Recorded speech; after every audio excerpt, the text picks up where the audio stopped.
Oui, alors on commence l'enregistrement, donc on va laisser un petit peu les gens arriver.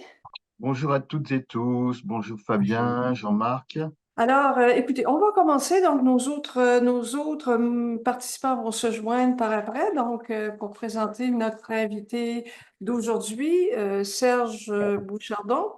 Alors, Serge, donc, qui était déjà présent, comme je vous disais, à d'autres de nos rencontres, qui est professeur à l'Université de technologie de Compiègne en France. Qui donc est professeur en littérature numérique, donc qui s'intéresse à toutes les formes du récit numérique, les formes interactives pendant plusieurs années, bien sûr, et qui maintenant dirige aussi un groupe de recherche, hein, disons-le, donc qui a démarré hier. J'ai eu le plaisir d'assister aussi à sa présentation, donc toute une équipe multidisciplinaire qui va travailler sur la question du récit et aussi, parmi plusieurs axes de recherche, la question du récit et de l'intelligence artificielle. Également, Serge fait partie d'une demande de subvention qu'on a posée. On espère que ça va fonctionner, où on va travailler, si Dieu nous prête vie, comme on dit, ensemble sur les questions justement des pratiques narratives et du récit. Alors, et puis tout bêtement, je n'ai pas le nom de ta conférence, Serge. Alors aujourd'hui, nos deux interventions, hein, Serge va intervenir en premier, puis ensuite moi, vont porter justement sur des questions de pratique narrative, sur des questions de littérature, qui vont intéresser, bien sûr, nos étudiants qui sont du côté de la faculté de lettres. Alors, Serge, je te passe la parole et puis peut-être, oui, voilà, récit numérique et IA. On se trouve à voir Tu es René? le titre. Oui, alors, tu peux y aller quand tu veux, Serge. Ok, bah merci beaucoup, merci Gabriel, merci René pour l'invitation. C'est parti. Alors, en préambule, je voudrais dire que mon approche du récit s'appuie notamment sur Paul Ricoeur, hein, selon qui donc le récit est le principal mode d'intelligibilité de notre propre existence. Et j'ajoute que les cultures, mais aussi les supports, les dispositifs techniques conditionnent la narrativité. On ne raconte pas bien sûr de la même façon, ni la même chose selon les cultures et selon les dispositifs techniques. J'y reviendrai tout à l'heure. Alors, ma présentation, j'ai évidemment parlé des récits génératifs, c'est-à-dire générés par des IA ou coécrits avec des IA, mais je vais commencer par les replacer plus largement dans le cadre des récits numériques et notamment interactifs. Alors, j'ai une conception restrictive de l'interactivité que je distingue de l'interaction interpersonnelle, qui, selon moi, repose sur la programmation informatique d'intervention matérielle de la lectrice, du lecteur. Donc, c'est vraiment lié à la question du programme informatique. Et puis, il y a cette problématique qu'on connaît bien, hein, cette tension entre narrativité et interactivité. Si on considère que la narrativité, ça consiste à prendre la lectrice, le lecteur, la spectatrice, le lecteur par la main pour lui raconter une histoire du début à la fin, alors que l'interactivité consiste à donner la main à la lectrice, au lecteur, pour la faire intervenir, le faire intervenir à un certain niveau du récit. On verra ça tout à l'heure. Alors, petit essai de typologie sur des récits interactifs dans lesquels la dimension verbale est importante et signifiante. Quatre dimensions qui sont composables. Donc, la première, bon, bah, c'est sans doute la plus connue, hein, ce sont les récits hypertextuels qui vont donc proposer une lecture non linéaire de fragments reliés par des liens. Et cette navigation hypertextuelle, elle va permettre à chaque lecteur de suivre un parcours unique au sein d'un même récit. Donc, on a une écriture fragmentaire, non linéaire. Maintenant, on a des récits hypertextuels en ligne qui sont également multimodaux. Là, c'est un récit sur l'anxiété. Et la plupart, maintenant, sont réalisés avec un logiciel assez simple, open source, libre, qui s'appelle Twine, que certains d'entre vous connaissent peut-être. Deuxième dimension, donc les récits cinétiques ou en mouvement, hein, dans lesquels le texte est affiché dynamiquement et qui vont exploiter conjointement la dimension temporelle et la dimension multimédia. Bon, je ne prends pas forcément le temps de montrer des exemples ici, mais donc la notion de mouvement, elle est vraiment au cœur de ces expérimentations et le travail sur la matérialité du texte, juste sur le signifiant, sont particulièrement présents dans ces récits. Voilà. Moi-même, j'ai fait des récits un peu cinétiques comme celui-ci où on incarne un père et notre fils nous donne sa rédaction à lire et on lit un texte dans le texte, sous le texte, voilà, avec le geste interactif. Troisième dimension, les récits collectifs, hein, qui sont des dispositifs qui vont permettre aux internautes de participer à l'écriture du récit. Donc, il peut s'agir d'écriture à plusieurs mains. Là, c'est un exemple de la fin des années 90, mais aussi de dispositifs de lecture-écriture qui vont permettre à la lectrice, au lecteur, en fait, d'introduire des données, de participer à un récit qui émerge. Là, c'est un projet sur lequel je travaille avec des collègues sur le lien entre la dégradation de la biodiversité et la dégradation de la diversité linguistique et culturelle. Et puis, on a aussi beaucoup de ce type de récits collectifs, alors contributifs, participatifs, collaboratifs, sur les réseaux sociaux. Là, je donne un exemple sur Facebook. Et on peut penser dans ces écritures collectives, bien sûr, aux grandes plateformes comme Wattpad, hein, qui est une plateforme participative de partage de textes en édition. Je crois qu'il revendique 90 millions d'utilisatrices, d'utilisateurs. Donc, il y a beaucoup, beaucoup de fanfiction, évidemment. Et cette plateforme se présente aussi comme un réseau social. Et on arrive à nos récits génératifs. Donc là, je vais notamment m'appuyer sur Jean-Pierre Balp, qui est vraiment notre écrivain, auteur emblématique un peu dans le monde francophone, qui fait des récits génératifs depuis la fin des années 70. Alors, ces récits, en fait, ils vont fonctionner à la manière d'un écrivain automatique. Donc, les textes ne sont pas pré-écrits, mais les mots sont combinés en temps réel à partir de logiciels d'écriture automatique capables d'engendrer les pages d'un roman sans fin. Voilà. Et donc, avec le texte généré, par exemple, là, hop, je vais recharger la page, c'est un autre texte qui apparaît. Donc là, on voit bien que la notion de texte change, puisqu'il s'agit d'un texte sans origine ni fin. Même la première version du texte émise par l'ordinateur n'est pas la première version. La dernière n'est jamais la dernière que pour un lecteur en particulier. Donc, le processus prend le pas sur le résultat. Alors, cette génération de texte, bon, elle existe depuis les premiers ordinateurs, hein. Je ne prends pas le temps de montrer les love letters de Christopher Strachey de 53. Mais donc, ça fait vraiment des décennies que ça existe. Mais avant l'explosion des données disponibles grâce à Internet, des capacités de calcul et bien sûr de l'apprentissage automatique, elle a été basée sur une logique combinatoire qui exigeait la définition d'une grammaire et d'un lexique. Alors, ce qui est bien, Jean-Pierre Balme, c'est qu'il nous emmène dans les coulisses, il nous montre un petit peu la fabrique de ces récits génératifs. Et donc, on a un générateur automatique de texte qui va créer des textes à partir d'un dictionnaire de mots et d'une description informatique des règles d'assemblage de ces mots. Et donc, dans un générateur automatique, le dictionnaire, il est constitué d'un ensemble de racines de mots décrits à l'aide de propriétés qui prennent toutes des valeurs numériques. Et la grammaire est alors constituée d'un ensemble formel de règles de calcul sur les propriétés. Et cet ensemble, c'est ce qu'on appelle un moteur d'inférence. Petite citation de Jean-Pierre Balp, j'appelle littérature générative une littérature dont les textes sont produits par un ordinateur, au moyen d'un ensemble de règles formelles, etc. Ça signifie littérature dont l'auteur n'écrit pas les textes finaux, mais ne travaille qu'au niveau des composants de haut niveau, tels que les modèles conceptuels, les règles de connaissance, les entrées de dictionnaire et les définitions rhétoriques. Et Jean-Pierre Balp poursuit, avec la génération automatique ou semi-automatique, l'écriture n'est plus l'écriture d'un texte, elle est l'écriture de la technologie d'un Oui. texte. Écrire n'est plus que concevoir des modèles, définir des outils, des fonctions, dresser des plans d'une machinerie de l'écrit, écrire un métatexte, lui-même se définissant comme un méta-auteur. Voilà. Il crée les générateurs et les générateurs créent le texte. Ça, c'était donc le côté plutôt IA symbolique. Maintenant, bien sûr, on a les IA connexionnistes. Et puis, je vous donne juste un exemple, si vous ne le connaissez pas, si vous vous intéressez aux jeux de rôle. Il y a AI Dungeon en ligne qui nous permet de créer notre personnage et de vivre une aventure avec un maître du jeu qui est joué par l'IA. Et donc, on est entre guillemets en langage naturel et voilà, on dit tout ce qu'on a envie de faire et notre IA nous guide dans ce jeu de rôle. Donc voilà ma petite typologie, voilà ces 4 dimensions qui, encore une fois, sont composables. Alors si maintenant j'essaie de situer tout ça par rapport à d'autres domaines, donc j'ai une typologie aussi de l'interactivité simple. Donc, ça consiste ce soit à accéder à un autre contenu. Par exemple, je clique sur un lien hypertexte, à manipuler un contenu existant. J'ai une sculpture sous les yeux, je vais la faire tourner pour la voir sous toutes ses facettes, ou bien produire un nouveau contenu. Et je peux situer mes différentes formes de récits interactifs par rapport à ces formes d'interactivité et plus largement par rapport à certains domaines notamment en ligne sur le web.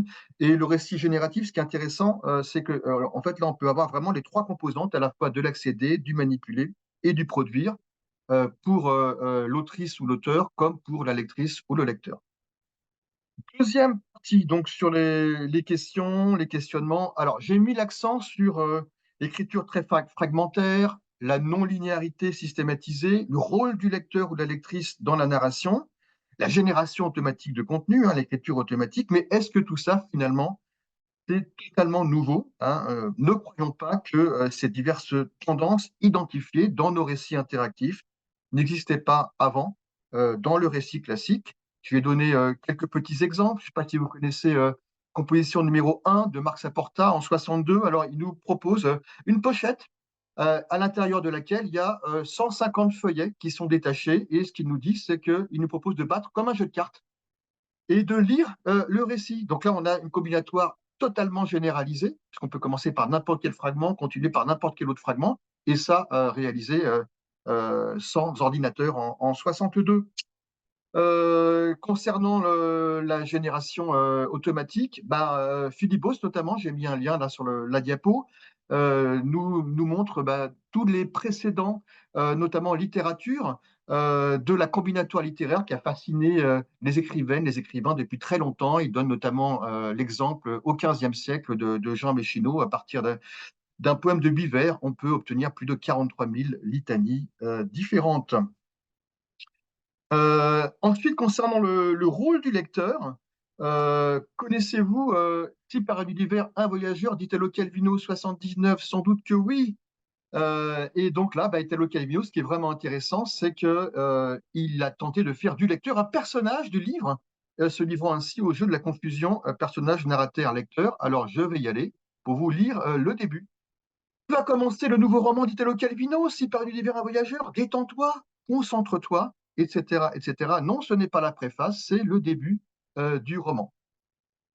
Et donc là, je suis un petit peu déçu parce que me dit Monsieur Bouchardon, là, à savoir qu'il nous promet monts et merveilles en disant vous allez voir ce que vous allez voir avec le support numérique, les contraintes, mais aussi les possibles qui s'ouvrent en matière de narration. Et puis là, d'un seul coup, rien de neuf sous le soleil, tout a déjà été tenté avant. Bon, alors, quel est le rôle du support numérique là-dedans? Alors, si on dresse un petit peu à grands traits une histoire des supports et des pratiques de l'écrit, donc quand on passe du volumen ou du rotulus au codex, donc là on est entre le 2e et le 4e siècle après Jésus-Christ, on a plus de maniabilité et donc plus de manipulabilité pour le lecteur, puisqu'on peut accéder directement au passage qu'on souhaite, hein. On peut tenir ça libère une main, hein. On peut tenir le livre d'une seule main, on peut annoter, et donc vont arriver progressivement la pagination, la table des matières, les index, etc., etc. Et ce qu'on peut dire, c'est qu'avec le numérique, on a encore plus de manipulabilité qui est offerte à la lectrice ou le lecteur. Donc finalement, on est vraiment dans une évolution des supports. Il n'y a pas de rupture à proprement dit, hein. La fameuse question, finalement, le numérique, est-ce que c'est une évolution ou une révolution? Là, manifestement, on est plutôt dans une évolution des supports avec une manipulabilité toujours plus importante. Oui, mais attention, avec le numérique, on a la médiation du calcul. Et donc, tout devient manipulable. Non seulement le support, mais également le contenu devient manipulable. Et c'est pour cela que Bruno Bachimon parle d'un passage à la limite. Il nous dit, il y a évolution, mais il y a également un passage à la limite, et il faut essayer de penser la rupture dans la continuité. Bon, alors maintenant, euh, ce rôle donc du passage à la limite, ah oui, j'ai expliqué un tout petit peu. Donc voilà, on a un système qui est d'emblée hypertextuel, avant même d'être textuel. Le fait que, bien sûr, bon, beaucoup d'écrivaines, d'écrivains ont c'est de rendre la lectrice, le lecteur la plus active ou le plus actif possible, sauf que maintenant, cette activité, elle est instrumentée dans le dispositif, ce qui va entraîner une reconfiguration de cette activité. On a un passage de la génération combinatoire à la génération automatique de texte, et puis peut-être qu'on peut dire que tout ça, ça contribue à la réalisation d'un rêve très ancien de certaines écrivaines, certains écrivains, qui serait faire participer la lectrice, le lecteur à l'élaboration du récit. Alors maintenant, nos récits écrits avec une IA, coécrits avec une IA, finalement, est-ce qu'on retrouve cette question du passage à la limite dont on vient de parler? Ce qui est intéressant sur cette question, donc récit et intelligence artificielle, bah, c'est qu'on a effectivement, nous, humains, on fait des récits à propos des IA. Les IA, elles-mêmes, elles sont nourries et entraînées sur des récits et elles peuvent à leur tour générer des récits. On est dans une boucle de rétroaction dans cette question entre récit et IA. Alors, je vais m'appuyer sur un article tout récent de ma collègue et amie qui est professeure à Toulouse en littérature contemporaine, écrit avec l'intelligence artificielle ou l'esthétique, il y a deux H, hein, c'est pas une coquille, hein, esthétique et éthique de la Saint-Poyèse. Qu'est-ce qu'elle nous dit, Erika? Les pratiques historiques de l'écriture qui ont formé notre pensée suggèrent qu'écrire avec a deux dimensions. D'une part, on écrit avec des outils, mais on peut écrire avec des collaborateurs humains, pourvus d'intentionnalité de pensée propre. L'IA représente un entre-deux, ou plutôt un autre qu'on a encore du mal à situer et à nommer, puisque notre langage porte une vision qui suppose une distinction qui va de soi entre le sujet qui pense et l'objet qui l'utilise. Et elle mentionne également ces distinctions, donc là c'est plus ancien, de 97, donc d'Espen Arset, hein, le grand théoricien du cybertexte qui a parlé du cyborg author, qui va distinguer en fait dans ce rapport humain-machine le pré-processing, le co-processing et le post-processing. Autre distinction, avant de passer aux exemples et de les étudier ensemble, celle de Pascal Mougin dans son article de l'année dernière. Il nous dit finalement, avec une IA, est-ce qu'il s'agit de faire autrement, produire un texte, un récit en l'occurrence, plus rapidement, à moindre coût, censé parfois être écrit par un humain, parfois pour donner le change, ou bien de faire autre chose, produire un récit qu'un humain seul n'aurait pas pu produire, c'est-à-dire co-construire un récit avec une IA. Premier exemple que certains parmi vous connaissent, 2018, l'artiste, auteur, programmeur Ross Goodwin, il programme son IA, il la nourrit avec des classiques de la littérature, et puis après il va la connecter dans sa Cadillac à un GPS, un microphone, une horloge, et le titre, vous l'avez vu, One the Road, c'est en référence à On the Road de Kerouac. Et il va faire le trajet dans sa Cadillac avec trois amis depuis New York jusqu'à la Nouvelle-Orléans. Et il va laisser l'IA écrire le livre dont vous avez ici un extrait sous les yeux. Alors, contrairement à ce qu'on pourrait croire, en fait, l'IA a intégré des personnages à son récit. Hein, le premier personnage, il apparaît à la troisième personne, c'est un peintre qui ensuite disparaît. Les personnages se présentent plus comme des éléments de paysage, des personnes qui passent, que l'on croise. Donc, c'est plus des personnages de rue que d'un roman. En fait, on n'a pas véritablement de tension narrative. On est dans du récit qui serait beaucoup plus poétique. Et puis, ce qu'on peut dire là, c'est que, en fait, ce que fait Ross Goodwin, c'est qu'on est dans une forme de délégation d'écriture. Euh, Jean-Pierre Balb se définissait comme un méta-auteur. Ross Goodwin, je ne sais pas si on l'a ici, si on le voit là, non, on ne le voit pas forcément là. Lui, il se définit comme auteur de l'auteur, writer of writer. On a ça sur la page de couverture. Bon, là, on serait plutôt dans le cas d'un récit généré par une IA, mais pas véritablement de coécriture en tant que telle, ce qu'on va avoir dans les deux exemples suivants. Alors, donc, One the Road de Ross Goodwin, donc 2018, il est souvent cité comme le premier livre entièrement produit par une IA, mais il ne s'agissait pas d'un LLM, ni d'une coécriture dialogique telle qu'on va la trouver dans les deux exemples qui sont mentionnés par Erika Fulop, donc de Alado McDowell et de Grégory Chatonsky. Alors, on commence par Alado McDowell. Donc Pharmaco AI, qui a été donc coécrit avec GPT-3 en 2020, publié la même année. Interne de Chatonsky, lui, on verra, c'était écrit avec GPT-2 modifié et également écrit en 2020, publié en 2022. Donc Pharmaco AI, ça se présente sous la forme d'une conversation expérimentale, c'est son expression, commencée pendant la pandémie de Covid-19 en 2020. Ce qui est intéressant là, c'est que le processus d'écriture a consisté donc en un processus itératif de dialogue et de sélection de passages dans les réponses de l'IA. Et comme vous le voyez là avec le formatage, hein, c'est que Alado McDowell laisse les traces de sa contribution visibles. Ses amorces sont en gras, bien distinguées des textes produits par la machine. Et l'artiste franco-canadien Grégory Chatonsky, lui, donc, il travaille avec ce qu'il appelle l'imagination artificielle et la génération de textes, d'images, de musique, là, depuis longtemps, hein, depuis 2008. Et donc, au printemps 2020, peu avant la sortie de GPT-3, Chatonsky utilise le modèle précédent, GPT-2, petit mais plus ouvert et modulable grâce à son code qui était encore open source. Et pour chacune des trois parties du livre, il a opéré un apprentissage supplémentaire sur un corpus qu'il a constitué lui-même. Alors, par exemple, pour la première partie, avec des monologues de Beckett, Pessoa, Fischer, Guyotta. Pour la deuxième, des articles techniques expliquant l'espace latent. Et la troisième, des sciences naturelles.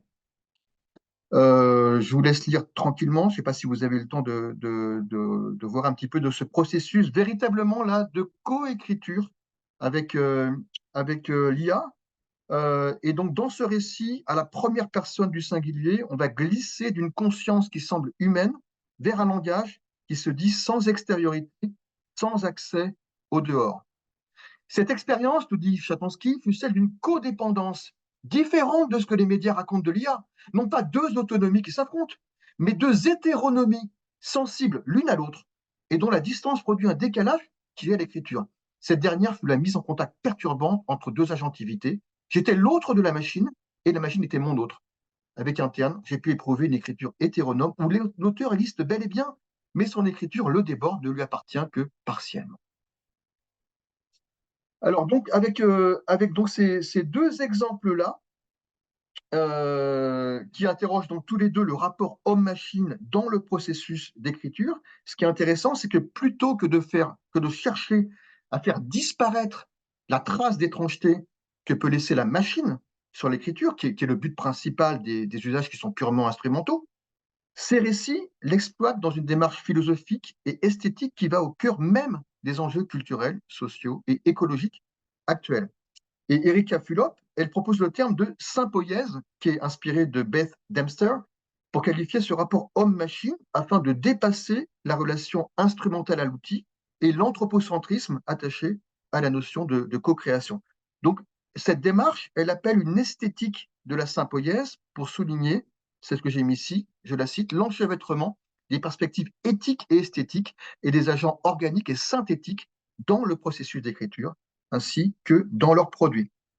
Donc, reconnaître la présence d'un acteur autre dont l'écriture dépend également équivaut à admettre, selon elle, qu'elle se produit par un processus sympoïétique. Donc, elle reprend le terme proposé par Beth Dempster, je l'ai dit, en études environnementales, et qui est cité par Donna Haraway dans Staying with the Trouble. Dempster, elle va distinguer la sympoïèse du concept que vous connaissez bien d'autopoïèse de Maturana et Varela, puisque la différence des systèmes autopoïétiques qui produisent leurs propres frontières bien définies, les systèmes sympoïétiques n'ont pas de frontières claires. L'exemple suivant, je vais aller vite parce que je crois que René va en parler plus longuement après. Donc, si Rome n'avait pas chuté, c'est une uchronie sur un empire romain bénéficiant d'une révolution industrielle avant l'heure, et le scénario a été imaginé et pensé par un historien, mais l'écriture et les illustrations ont été sous sa direction réalisées par différentes intelligences artificielles. Alors, ce récit, donc, il est ponctué de témoignages fictifs, de documents, d'objets archéologiques inventés, et donc les images, comme celles que vous avez là sous les yeux, ont été produites à partir des logiciels DALL-E, Midjourney, Stable Diffusion, qui est le logiciel libre de génération d'images. Et donc, l'auteur Patrick Dehan a demandé à l'IA de produire deux types d'images que vous avez là, hein, donc à droite, de fausses photographies d'objets archéologiques imaginaires, et puis des mises en scène de la vie quotidienne, c'est ce que vous avez plutôt à gauche. Alors, les données fournies à la base pour le processus d'entraînement ont été évidemment déterminantes, hein, et dans sa préface, Patrick Dehan dit par exemple qu'il a nourri avec des lettres d'Épicure, de Sénèque, son IA, ce qui permet de générer par la suite de faux documents littéraires et philosophiques à la manière des documents authentiques. Et tout au long de l'ouvrage, c'est ça aussi que je trouvais très intéressant, c'est qu'on a cette alternance en fait entre le texte généré par l'IA et les images, et puis les commentaires de l'historien qui va faire l'analyse critique documentée en montrant les procédés à l'œuvre, leurs possibilités, leurs limites. Donc là, on voit vraiment tout l'intérêt de l'espace de possibles fictionnels qui est généré à partir de sources historiques authentique par le croisement de deux contextes technologiques et sociaux distincts. Et là, ce que nous dit Patrick Dehan, ou Dehan, je ne sais pas comment il faut prononcer, c'est que l'IA, contrairement à ce qu'on pourrait imaginer, en fait, elle est créative et elle propose des idées inédites. Alors, il cite notamment dans sa préface un mythe qui a été créé par l'IA, ou encore, en termes de terminologie, voilà, la Lucerna Circumvolans, la lanterne tournant autour, pour désigner un satellite dans la langue de Lucrèce. Pour finir cette deuxième partie, avant d'arriver aux perspectives, je voudrais quand même vous lire cette citation que je trouve très éclairante de Pascal Mougin. On pourrait faire l'hypothèse d'un continuum dynamique entre littérature humaine et littérature machinique. Et ça visait que l'enjeu n'est pas de savoir ce qui distinguerait une littérature spécifiquement humaine d'une littérature déléguée à une machine de Turing, question vaine, mais de comprendre ce que devient la littérature dès lors que l'écrivain, sauf à faire sécession du monde, est comme tout un chacun en relation quotidienne avec les IA qui opèrent dans l'environnement numérique.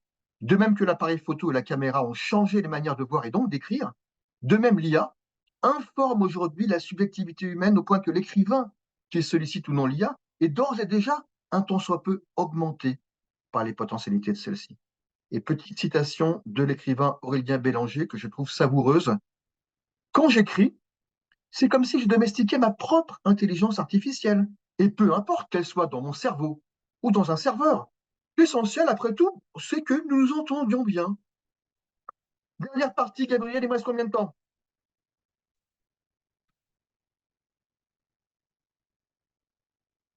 Il reste 6 minutes. Voilà, on y va rapidement. Alors, les perspectives. Ben, je vais quand même vous montrer ça. Est-ce que je vais le lancer en ligne? Oui, je vais le lancer en ligne. Ça vaut quand même le coup. C'est quand même une super création. Ah, j'y vais.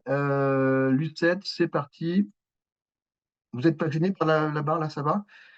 Alors, donc, Lucette, ça tourne comme un triptyque. C'est une création très, très simple hein, de Françoise Chambefort. Enfin, très simple, mais très intéressante. Hein. C'est souvent les créations les plus simples, les plus sobres et les plus minimalistes qui sont également les plus délicieuses.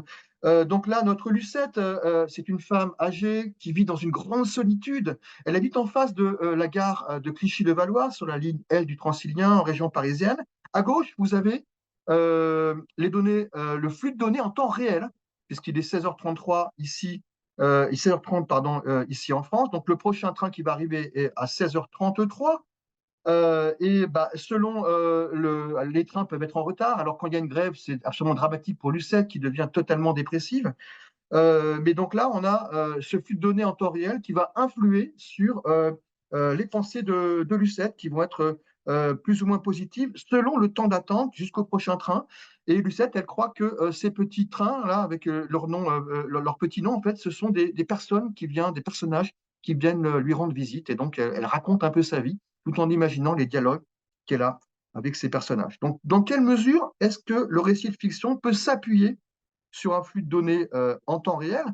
En fait, la plus grande limite qui est imposée au récit par ce type de dispositif, c'est que l'enchaînement causal se trouve remplacé par la séquentialité d'événements réels. Je reviens à ma présentation. Voilà. Et donc, voilà, ce qui m'intéresse, je passe là, ce qui m'intéresse ici dans cet exemple-là, c'est que du coup, ça fait entrer la contingence de la vie dans le récit. Et ce type de récit, c'est une pure expérience du temps, qui est le temps d'un autre. Donc, ces récits basés sur des flux de données en temps réel, ceux qui sont très intéressants avec la logique de base de données, à lier effectivement avec la question de l'IA. Je crois qu'il y a vraiment des perspectives qui s'ouvrent là, en termes de narration. Et si je reprends ici ce que nous disait Manovich sur la logique de base de données par rapport à celle du récit, et donc la prééminence de l'axe paradigmatique, on aurait peut-être là un renversement avec nos IA, dans la mesure où là, il y a peut-être le retour de l'axe syntagmatique et d'une forme de narration, mais qui ne serait pas là basée sur la causalité, des liens causaux, mais plus sur des corrélations statistiques. Et puis, autre perspective, c'est tous les récits conversationnels. Là, je crois qu'il y a un genre qui est en train de s'inventer avec les IA. Alors, avec des étudiants, on est en train de mettre en place une plateforme de création de récits conversationnels où c'est l'autrice ou l'auteur, un internaute lambda, qui va créer son scénario et qui va après caractériser ses personnages qui vont être joués après par une IA. D'ailleurs, on peut choisir avec l'interface l'IA que l'on souhaite, qui est également une IA locale. Et donc après, on joue l'histoire en question, le récit en question, sauf que là, eh bien, c'est l'IA qui va jouer tel ou tel personnage et faire avancer ainsi le récit. Donc, on a à chaque fois une expérience différente et donc une rejouabilité quand on lit ou quand on agit ce récit-là. Et donc, mon dernier exemple, là, que je veux absolument traiter, qui est absolument magnifique, excusez-moi, c'est celui de Mylène Tournier, 27 fois la muraille de Chine. Je me suis posé la réponse et je vais m'appuyer sur un article à paraître de Marine Riguet, imaginé avec ChatGPT. Parce que donc, du coup, l'écriture dialogale avec une intelligence artificielle peut aussi faire l'objet d'un jeu et même d'une performance littéraire. Donc, en janvier 2024, en janvier dernier, Mylène Tournier, qui est très active sur les réseaux, elle fait notamment pas mal de vidéos poèmes, elle a une chaîne Facebook. Elle a publié sur le réseau social, je veux dire une chaîne YouTube, pardon, elle a publié sur Facebook plus d'une vingtaine de posts qui reproduisent l'expérience d'écriture qu'elle mène avec ChatGPT, la version GPT 3.5. Et donc, elle va se livrer en temps réel une exploration qui prend la forme du jeu littéraire. Et le livre qui est apparu la semaine dernière est tiré de cette performance littéraire. Alors, on est entre le récit d'une conversation et le dialogue théâtral qui est souligné là. Vous avez deux personnages, vous et ChatGPT. Donc, le texte débute par cette requête. Bonjour, peux-tu me parler de la muraille de Chine en 2 lignes, s'il te plaît? Et suivent 27 donc, conversations, ou plutôt simulations de conversations, qui vont alterner texte écrit et texte généré dans une forme dialoguée. Alors, cette question, pardon, elle pose la question de la représentation et du rapport au réel. Parce que les modèles de langage nous éloignent encore d'un degré du réel, générant des textes et des images à partir de bases de données. Il ne consiste pas à imiter le monde, à atteindre la plus juste ressemblance des choses ou encore à produire une correspondance entre signifié et signifiant, mais à prédire les éléments les plus probables, c'est-à-dire à imiter nos représentations à partir des données fournies. Je vais mettre ça en haut. Il reste 50 secondes. Ok, je vais prendre 2 minutes, excuse-moi. Du coup, tu m'as troublé. Alors, juste voilà, trois petites captures d'écran. Ici, donc là, le dispositif de chat, on le voit, permet au texte d'opérer comme une scène de théâtre, comme sur une scène de théâtre. Et l'entreprise littéraire n'est pas de raconter la muraille de Chine, mais de la donner à percevoir comme si on s'y trouvait par la force de la fiction. Et ce jeu avec l'expérience sensible, vous le voyez là, hein, est d'autant plus savoureux, évidemment, que le ChatGPT n'a ni histoire personnelle, ni corps. Mylène Tournier convoque l'épaisseur du réel par le biais de l'imagination. Plus elle fait ça, plus elle s'émancipe des usages attendus et approche des limites de ChatGPT. Et cette substitution de l'effet de réel par l'effet de fiction culmine ici, dans cet extrait-là, au moment où Mylène Tournier informe la machine en lui fournissant des données fictives, en lui expliquant ce qui est devenu la Grande Muraille de Chine. Là, les rôles s'inversent, puisque l'agent conversationnel, qui est limité par sa base de données, devient celui qui interroge, et l'autrice, celle qui répond et qui invente. Et donc, le dialogue révèle la clôture d'un système de signes qui ne permet pas de dire le réel. Et dernier exemple, et j'en ai fini, après j'ai juste ma diapo de conclusion. Dans l'extrait 6 juin, c'est la toute fin, c'est absolument savoureux. Là, l'outil rend apparente la circularité d'un système linguistique déraciné, incapable de relier le mot à la chose. Je cite Marine Riguet, le signifié à l'objet, et il nous invite à réfléchir en retour sur ce que nous attendons du langage. Puisque donc Mylène Tournier veut dire adieu à ChatGPT et veut que ChatGPT la laisse avec le silence, ce qui est impossible pour ChatGPT, puisqu'évidemment, il est toujours sommé de répondre. Et donc, au dernier adieu, il écrit silence avec 3 points de suspension. Voilà, donc en s'amusant à superposer, je cite Marine Riguet, le jeu d'imitation de la machine à celui des comédiens, Mylène Tournier fait de l'interface de ChatGPT le lieu d'une performance littéraire. Donc là, il y a aussi une perspective qui me semble intéressante. Donc j'ai commencé par situer les récits génératifs au sein des récits interactifs.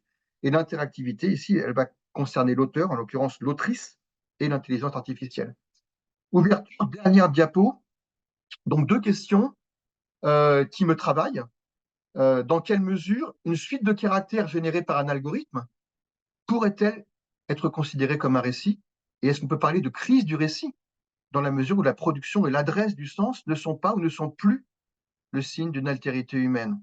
Ou bien faut-il considérer les récits coécrits avec une IA comme une opportunité dans la mesure où ils peuvent constituer un mode d'intelligibilité de notre propre existence? Là, je boucle un petit peu sur la première diapo avec Ricoeur. Donc l'enjeu, c'est de saisir l'opportunité présentée par la technologie pour sortir peut-être de la logique où l'humain se pose en maître, ce qui est également celle qui nous fait détruire la planète, et d'assumer notre place dans le trouble, pour reprendre le terme de Donna Haraway, par le biais, entre autres, de pratiques curieuses. L'expression est également de Donna Haraway.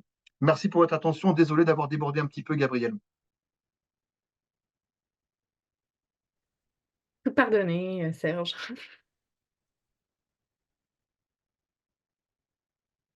On t'entend pas, René? Alors voilà, un grand merci Serge pour cette présentation très, très stimulante, encore une fois, qui ouvre la porte sur toutes les réflexions aussi à venir sur la question justement du récit, l'intelligence artificielle, des éléments que je ne dévoile pas tout de suite, donc qui vont agir de façon très complémentaire à ce que tu as dit, hein, notamment sur les questions qu'on peut se poser, sur des questions de créativité, doctorialité aussi, dont je vais parler tout à l'heure. Donc, j'ai trouvé intéressant cette citation où tu parles, et puis là, je vais peut-être le citer un petit peu, lorsque tu parles de faire autre chose ou faire autrement. Donc, toute cette interrogation qu'on a eue aussi nous-mêmes dans nos discussions préalables, à l'effet que est-ce que l'intelligence artificielle est capable de générer du récit neuf, à neuf, hein? Tu l'as bien dit dans l'exemple de Raphaël Dohan, qui dit, ben, ce n'est pas que des perroquets. L'intelligence artificielle est capable de générer autre chose que simplement une copie de texte. Mais j'aimerais t'entendre sur cette question. Alors, moi, je pense que l'intelligence artificielle, si on l'appelle comme ça, elle est créative. On peut pas, tout à l'heure, tu vas peut-être y revenir, mais il y a la question, évidemment, tu vas poser, je pense, la question de la créativité, de l'octorialité et de l'authenticité. Je pense que là, d'ailleurs, l'exemple de Patrick Dehan et la créativité à la fois langagière et la créativité narrative, parce que l'IA va inventer tout un mythe qui est assez cohérent finalement avec la mythologie grecque et romaine, qui va être déployée dans le livre. Pour moi, c'est une forme de créativité. Alors, est-ce que on va considérer que pour qu'il y ait créativité, il faut qu'il y ait une originalité disruptive? Par exemple, le geste de Marcel Duchamp, 1917, il prend un urinoir et il le met dans un musée, il l'appelle Fontaine. Là, on est vraiment dans un geste disruptif et réflexif qui vise effectivement à nous faire réfléchir à ce qu'est une œuvre d'art.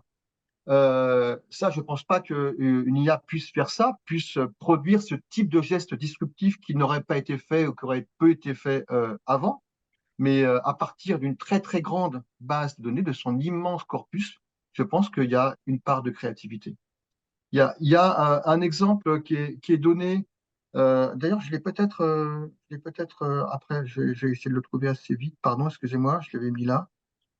Euh, voilà, de Cédric Villani, quand on lui pose la question, l'IA peut-elle créer? Alors là, c'est pas dans le domaine de la littérature, mais il y a donc, je ne sais pas si vous êtes adepte du jeu de Go, mais après effectivement, bon, la défaite de Kasparov contre Deep Blue, alors qu'on pensait que ce serait pas possible avec le jeu de Go par rapport au jeu d'échecs, eh bien donc AlphaGo a battu le champion de l'époque du jeu de Go, avec notamment un coup qui a paru totalement abscon, incompréhensible, un mauvais coup aux experts qui commentaient à ce moment-là la partie en disant mais c'est pas possible, qu'est-ce que l'IA est en train de faire? C'est absolument nul.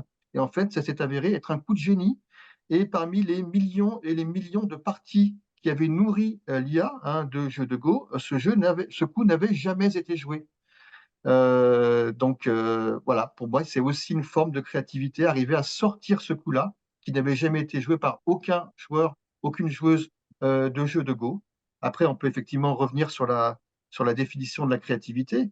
pour moi, l'IA n'est pas intelligente, mais elle peut être créative. Oui, c'est vraiment très intéressant. Ce coup-là qui a été aussi, c'est en 2006, je pense, hein, donc la machine a battu le meilleur joueur de Go et on disait que c'était beaucoup plus difficile en fait que gagner aux échecs, hein, où il y a des combinatoires et tout ça. Donc, c'est vraiment un exemple intéressant que tu soulèves. Il y a Jean-Marc, donc, qui veut Ah, intervenir. excusez-moi. Oui, merci beaucoup, Serge. C'est très intéressant et très stimulant. J'ai deux petites questions. La première, très courte. La, Ce fameux texte-là euh,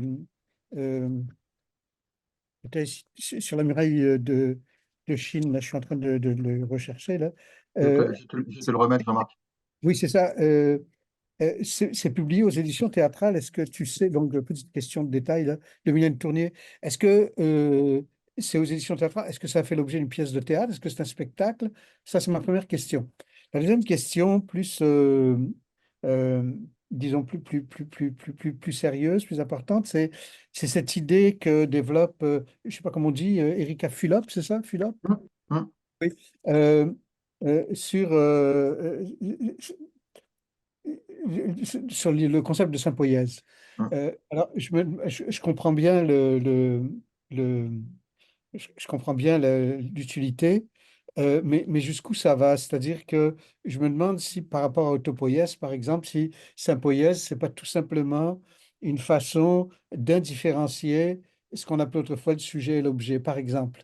Euh, euh, en quoi en quoi ça nous aide? Moi, je travaille beaucoup en ce moment là-dessus, justement, dans les rapports au théâtre, là, entre, par exemple, les robots et les acteurs sur scène, tu vois. Et euh, le, le- bon, alors, évidemment, les concepts traditionnels de sujet et d'objet ne tiennent plus.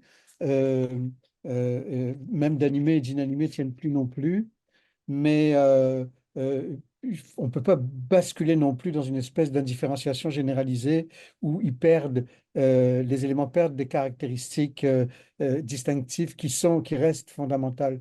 Alors, si le rapport sujet-objet, par exemple, ou une hiérarchie des agentivités doit être abolie, euh, euh, qu'est-ce qui, quelle serait la façon, d'après toi, de remplacer ça par quelque chose euh, d'un peu plus efficace que une indifférenciation? Parce que c'est comme ça que je comprends la Saint-Poyèse, en tout cas dans ce que j'en ai lu jusqu'à présent. Mais j'ai pas lu ses travaux à elle, par contre. Alors, sur la première question, Jean-Marc, je ne sais pas. Donc, en fait, je me suis pas encore procuré l'ouvrage en question de Mylène Tournier. Je crois que, il a paru la semaine dernière, mais je vais l'acheter. J'ai juste pris la capture d'écran sur Internet. Et puis, j'avais effectivement fait des captures sur Facebook lorsque elle avait fait cette performance, le jeu littéraire, en janvier dernier. Donc, je ne sais pas si ça fera l'objet effectivement d'une mise en scène et si ça sera porté sur la scène, mais ce serait effectivement intéressant de voir comment ça pourrait être fait. Je suis pas sûr en fait. Je crois que là, la forme dialogale du théâtre, puisque effectivement on est dans une forme dialogale et conversationnelle, et elle s'en est servie en tant que genre pour sa performance. Faudrait imaginer, mais ça pourrait être intéressant, comment on pourrait mettre ça en scène entre les deux personnages, vous et ChatGPT. Mais le fait qu'elle dise vous et ChatGPT comme personnage m'inclinerait à penser que peut-être effectivement, elle n'a pas forcément l'intention de porter ce texte sur une scène. Concernant ta deuxième question, bah, pour moi, c'est vraiment une interrogation très, très ouverte. Ce que j'aime bien dans ce concept de sympoïèse par rapport à l'autopoïèse, c'est comme je l'ai dit, le fait que là, on n'est pas de frontières définies et donc on peut glisser de l'un à l'autre. Il y a une tension qu'il faut conserver. On ne restera pas dans l'indistinction et l'indifférenciation, tu l'as bien dit. Il y a une tension, mais tension, ça ne veut pas dire conflit. Pour moi, ça veut dire qu'il y a des évidences qui sont déconstruites des deux côtés, et donc de l'émergence. Il y a quelque chose qui émerge, et notamment en termes d'expérience après pour la lectrice ou pour le lecteur. C'est un petit peu comme je dirais une relation aussi un peu transductive, un peu à la Simondon. Donc, il n'y aura pas d'indifférenciation, il y a plus de la tension, mais sans doute que bah, les frontières deviennent floues, deviennent poreuses, et qu'il y a de l'émergence, de la déconstruction et de l'émergence qui va émaner de tout cela. Je ne peux pas te dire plus précisément parce que là, pour moi, c'est encore vraiment un champ d'investigation et on peut faire que des hypothèses, quoi. Mhm, Je mhm. pense que tu serais plus expert que moi avec effectivement notamment les expériences dont tu as parlé au théâtre avec les robots. Ah, en fait, c'est vraiment les questions auxquelles, c'est le mur auquel on est confronté, si tu veux, pour l'instant. Alors, non, je ne suis pas plus avancé. Merci en tout cas, merci beaucoup. Merci pour tes Et questions, Jean-Marc. alors, il y a Fabien, donc, qui veut intervenir. Fabien? Oui, merci beaucoup, Serge. Euh, Moi, c'est un commentaire question qui, en fait, renvoie un petit peu à ce dont tu viens de parler avec Jean-Marc sur le passage de la limite. Je me pose la question vraiment de savoir si considérer par exemple que l'IA générative est créative, c'est-à-dire pas en voir dans l'IA générative qu'un perroquet stochastique, si c'est pas, ça comporte pas en fait le piège d'épouser un petit peu le discours marketing des GAFAM qui s'emploient à créer ces IA génératives, c'est-à-dire le discours un peu de la révolution et de pas voir qu'il y a quand même une différence radicale entre l'humain et la machine et de tomber en fait, c'est le piège de l'anthropomorphisation, c'est-à-dire on tend à considérer par exemple le coup contre Lee Sedol ou un récit extraordinaire comme étant justement une marque d'originalité dont serait pas forcément capable l'humain. En fait, c'est cette capacité c'est ça, à injecter dans la machine des qualités qu'elle n'a pas. Moi, je m'interroge beaucoup sur, puisqu'on parle de discours et d'imaginaire aussi, sur le risque de tomber comme ça, de tomber dans ce piège discursif. Ça me fait vraiment aussi beaucoup penser aux travaux du critique de la philosophie de la technique Gunther Anders, qui nous parle, lui, de la honte prométhéenne. Bon, c'est très connu, la honte qui s'empare de l'humain, de l'individu face à l'humiliante qualité des objets, des artefacts qu'il a créés. La honte d'avoir été plutôt que d'avoir été fabriqué. En fait, c'est vraiment une réflexion. Je suis conscient qu'effectivement, la question de la créativité, l'originalité, elle est centrale pour aborder ce dont est capable l'IA générative, mais je me demande si c'est pas un piège aussi de faire de ce passage de la limite une sorte de en tout cas, Donc, ouais. là où je serais d'accord avec toi, je vais te répondre en deux temps, Fabien. C'est qu'effectivement, il y a un piège, il y a un écueil qui serait d'abonder, comme tu le dis, dans le discours marketing des GAFAM et de toutes les entreprises qui gravitent autour de l'IA, qui nous font croire qu'une IA, c'est une agentivité auto-apprenante alors qu'il y a évidemment toujours de l'humain dans la boucle, hein, human in the loop. Voilà, et on sait bien à quel point tous les humains sont très très présents dans le développement de ces IA jusqu'aux travailleurs du clic dont en parle Antonio Casilli. Donc là, évidemment, il faut lutter contre ce discours-là d'une agentivité auto-apprenante, hein, puisqu'effectivement, ce sont des humains hein, qui sont derrière les IA.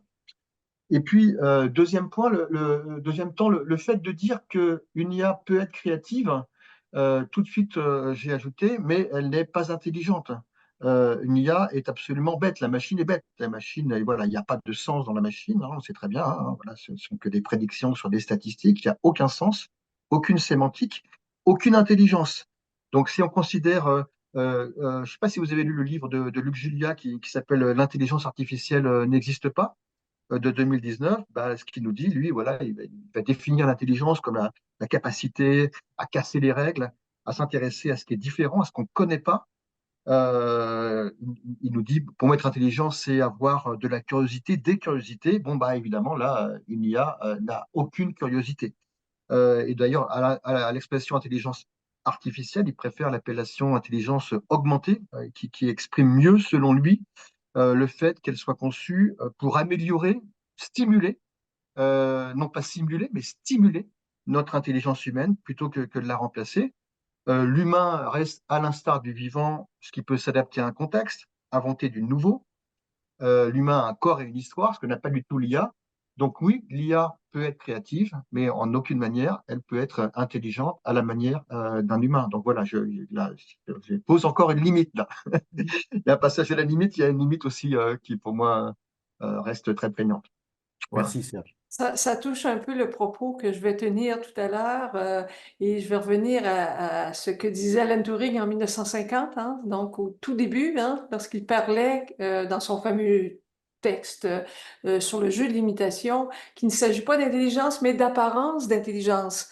Donc, et puis je vais enchaîner tout à l'heure en parlant justement du fameux simulacre hein, qui revient constamment, cette figure du simulacre. Et puis, mais je dirai pas à l'avance un peu ce que je vais dire, mais tout à fait que l'intelligence artificielle se trouve à être le simulacre par excellence. Et qu'est-ce qu'il est en train de simuler, cette fameuse intelligence artificielle? C'est la pensée, l'intentionnalité, voire la conscience, comme certains vont imaginer finalement dans un futur douteux peut-être, mais c'est ce qui est assez formidable, c'est-à-dire que le lecteur, quand il lit un texte qui est produit par ChatGPT, a vraiment absolument le sentiment qu'il y a une intelligence derrière. C'est une illusion, c'est une tromperie d'une certaine façon, mais on s'y laisse prendre. Et c'est un peu ce que je trouve extraordinaire dans ce phénomène, c'est-à-dire que un mécanisme qui n'est pas conçu à partir de la sémantique, vraiment, à partir du sens, va construire un propos qui, nous, humains, les récepteurs, on va trouver intelligent. Donc, c'est un peu ce qui est fascinant dans ce processus. Je vois Samuel qui vient d'arriver, qui lève la main en même temps. Donc, je vais passer la parole à Samuel. Oui, merci René. Bonjour à toutes et à tous. Désolé pour mon petit retard. J'ai loupé quelques slides. Serge, tu me raconteras. T'as loupé Jean-Pierre Peut- Balp? Non, j'ai pas loupé Jean-Pierre Balp. Ah! J'étais déjà là. Mais je ne sais plus les premières. Mais bon, Parce on que aura d'autres je occasions. sais à quel point tu as travaillé étroitement avec lui et le rôle que tu as joué aussi dans tout le Et travail de création de Jean-Pierre. ouais, et on continue et on aura bientôt une conférence, une journée d'études conférence autour de tout ce que tu as raconté, justement avec Erika Fulop et Alexandra Sommer. Je vous passerai les informations. Euh, juste pour rebondir juste sur ce que disait René, euh, le sens, on en fait tout le temps, hein. C'est-à-dire, il n'y a pas besoin d'un chat GPT, on n'arrête pas de faire du sens. Tout le temps, tout le temps, tout le temps, tout le temps. On ne peut pas s'arrêter. On est des machines à faire du sens. Bon, Et donc, la moindre chose, qu'elle soit intelligente ou pas, fausse ou pas, on va de toute façon y donner du sens à ça. Après, il y a une autre question, c'est qu'est-ce qu'on fait de ça? Mais bon, là, c'était juste une petite aparté, parce que j'avais une question pour toi, Serge. Euh, Est-ce que tu penses que tous les travaux là, que tu nous as montrés sur les récits euh, peuvent aussi nous éclairer sur non plus la littérature, on va dire, de fiction, mais sur la littérature scientifique? Et est-ce que toutes ces recherches qui sont menées sur ces littératures génératives ne peuvent pas être pour nous aussi l'occasion de renouveler un peu la production scientifique et de proposer d'autres modes d'écriture, et notamment des modes d'écriture universitaire à nos niveaux à nous, mais aussi à des niveaux de licence ou de master, pour lequel les outils actuels de génération de texte montrent leur efficacité pour rédiger une dissertation, etc., etc. Et cetera. Et donc, les étudiants vont directement là-dessus et produisent le document qu'on faisait avant à la main. Donc, ça ne devient plus un critère d'évaluation pertinent de les juger là-dessus. Par contre, de les juger sur d'autres modes d'écriture qui intègrent d'autres manières de faire, d'autres processus dans lesquels il y a des modélisations, il y a des choix autres que juste leur capacité à bien écrire. Donc, est-ce que finalement, on ne pourrait pas s'inspirer de tout ça pour renouveler les modes d'écriture scientifique? Alors, d'abord, je fais juste une petite aparté par rapport à ce que tu as dit sur le sens. François Rastier, le sémioticien, il dit que nous sommes des animaux sémiotiques. Donc, de toute façon, voilà, on voit du sens partout. Et ce qui est intéressant par rapport à la question du récit, c'est cette fameuse synthèse de l'hétérogène dont parle Ricoeur, c'est que si j'ai par exemple sur une table un parapluie et une pintade, je vais tout de suite faire du lien et construire du sens dans cette synthèse de l'hétérogène-là. Donc le récit, c'est une machine à créer du sens pour nous. Par rapport à ta question sur IA et production scientifique, alors, premier élément de réponse, justement, là, j'ai le livre de Raphaël Dohan sous les yeux, là, dont va parler René. Lui, il est historien, donc c'est un scientifique, bon, c'est évidemment une science humaine, l'histoire, science humaine et sociale. Mais ce qu'il nous dit, c'est que l'IA, c'est très intéressant pour un historien, pour justement imaginer bien sûr la question de l'Uchronie, mais même construire une utopie, réfléchir sur une histoire alternative. Et donc lui voit effectivement l'IA également comme un instrument de production de connaissances scientifiques. Maintenant, sur la question véritablement, mais on en avait discuté lors de la séance avec Raldoun Zek, qui était vraiment intéressante. Donc là, c'est tous les éléments de réponse qu'avait donné Raldoun et les échanges qu'on avait eus entre nous. Je pense que toutes les pistes que tu as évoquées là, en fait, sont évidemment extrêmement intéressantes. Et je pense qu'effectivement, l'IA peut aider aussi à renouveler la façon dont nos doctorantes, nos doctorants, nos masterantes, nos masterants construisent leurs hypothèses et font de la science y compris dans un dialogue avec l'IA. Alors là, je fais juste un tout petit pas de côté avec l'écrivaine japonaise qui a reçu récemment un prix littéraire, donc là, c'est pas dans le domaine scientifique, et qui a dit et qui a révélé que 5% de son livre était en fait dû à ChatGPT, et en disant, en fait, j'ai eu avec ChatGPT des conversations que j'aurais pas pu avoir avec quelqu'un d'autre. Et ça m'a nourri et ça m'a aidé à créer dans mon processus de création. Et je me dis qu'au niveau scientifique, ça peut être un peu pareil également. Voilà. C'est une forme d'altérité radicale, finalement, cet agent conversationnel, des discussions, des confrontations d'hypothèses qu'on n'aurait pas forcément avec une ou un collègue et qui peuvent nous faire avancer également dans la production et dans l'écriture scientifique. Je le vois un peu comme ça. Alors, merci beaucoup, Serge. Vraiment, c'était passionnant. Merci pour ces questions aussi, encore une fois, qui soulèvent, enfin, des questions qui soulèvent des questions, j'allais dire. Donc, je pense, Jean-Marc, je vais te laisser la parole pour me présenter cette fois-ci, et puis je vais enchaîner avec ma propre présentation. Ton micro ne fonctionne pas, Jean-Marc, on ne t'entend pas. On ne t'entend pas. C'est moi. Voilà ça. Alors, merci beaucoup, Serge. Donc, je suis heureux de présenter René. Donc, René Bourassa est professeur à l'école de design de l'Université Laval. Elle est, au départ, c'est une praticienne du design qui s'est, après plusieurs années, donc tournée vers la carrière universitaire. Elle est, elle a, elle a produit, je tiens à le souligner déjà, elle a publié il y a une dizaine d'années, en fait en 2013 exactement, 2 livres qui ont été marquants sur les personnages virtuels et le corps performatif et sur la question des avatars, des personnages de synthèse, etc. Donc, qui orientent depuis une dizaine d'années, en tout cas, qui sont à la base des recherches vers lesquelles, à partir desquelles elle s'est déployée au cours des dernières années.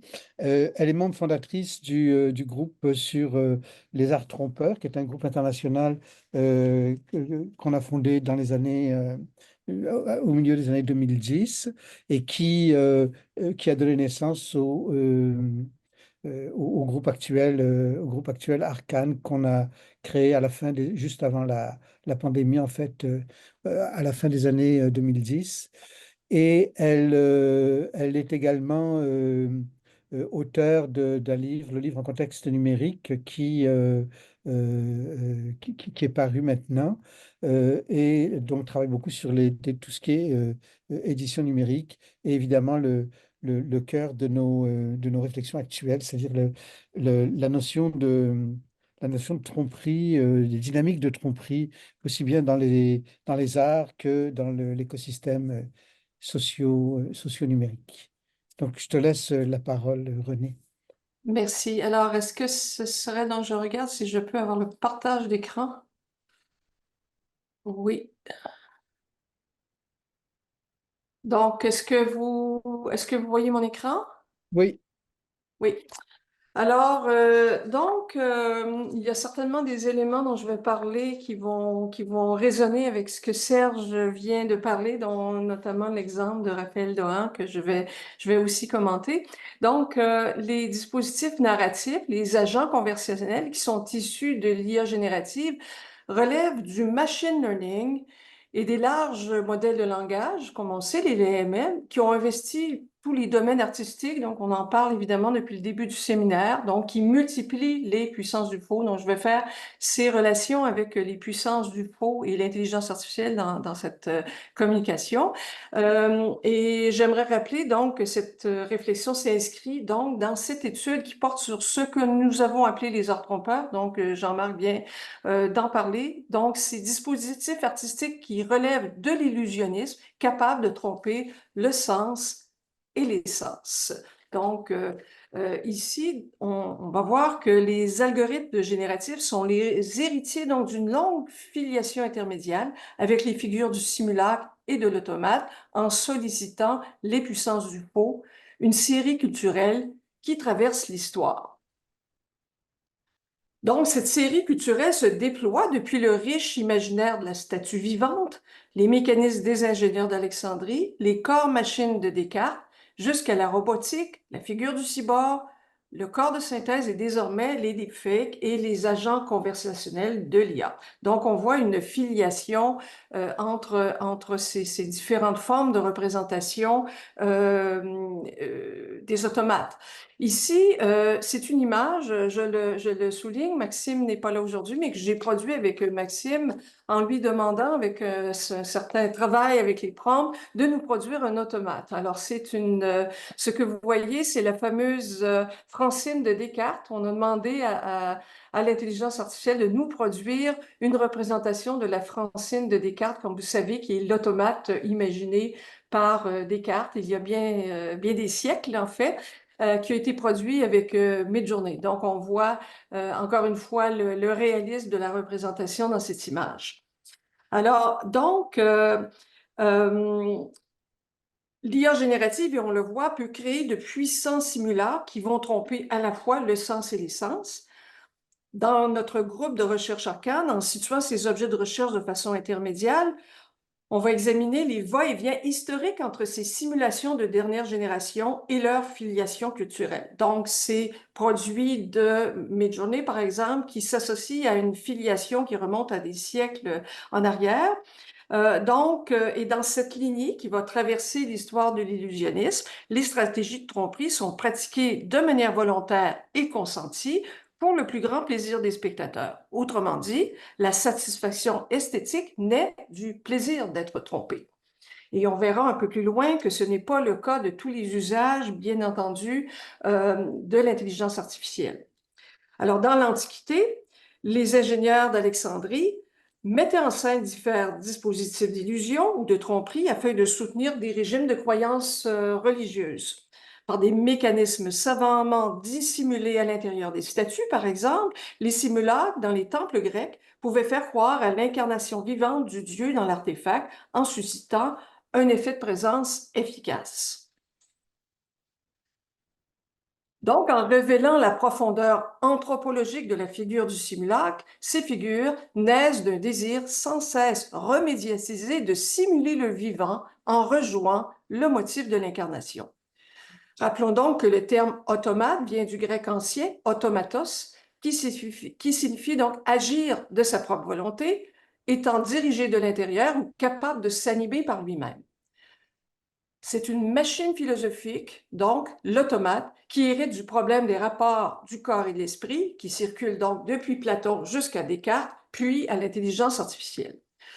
L'automate reconduit ce fantasme millénaire de transcender la condition mortelle et prolonge le rêve d'une altérité qui se joue à travers la figure sans cesse reconduite du double fait à l'image de l'homme.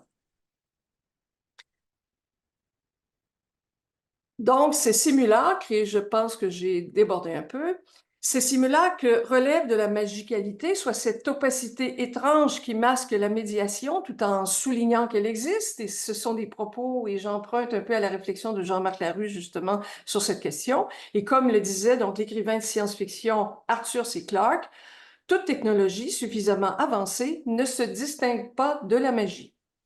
Ainsi, l'intelligence artificielle peut être considérée comme une science de l'illusion particulièrement efficace dans la lignée des pratiques artistiques et la tromperie en est une partie intégrante. À la suite de Jameson, le cinéma de science-fiction peut être conçu comme un laboratoire pour poser et penser les questions éthiques suscitées par l'automate, et notamment dans le contexte de l'IA générative, en projetant par le biais donc d'un récit imaginaire les craintes qu'elle suscite. Et c'est un thème qu'on retrouve de façon récurrente dans l'histoire du cinéma. Donc, si du côté du créateur, l'automate invite au fantasme d'un geste qui égale le pouvoir de la divinité, celui d'insuffler la vie à un être artificiel, du côté de la créature, l'une des figures récurrentes est celle de l'affranchissement. Le cinéma, donc, abonde de figures d'automates voulant s'affranchir de leur maître, à l'image de la figure mythique du golem dans la tradition juive, ou dans le film Métropolis de Fritz Lang, dont vous voyez quelques images ici à l'écran. Donc, cette frontière séparant les deux ordres ontologiques entre l'être vivant et sa simulation artificielle a été franchie dans nombre de fictions littéraires ou cinématographiques qui multiplient les représentations de l'être artificiel et de ses transgressions.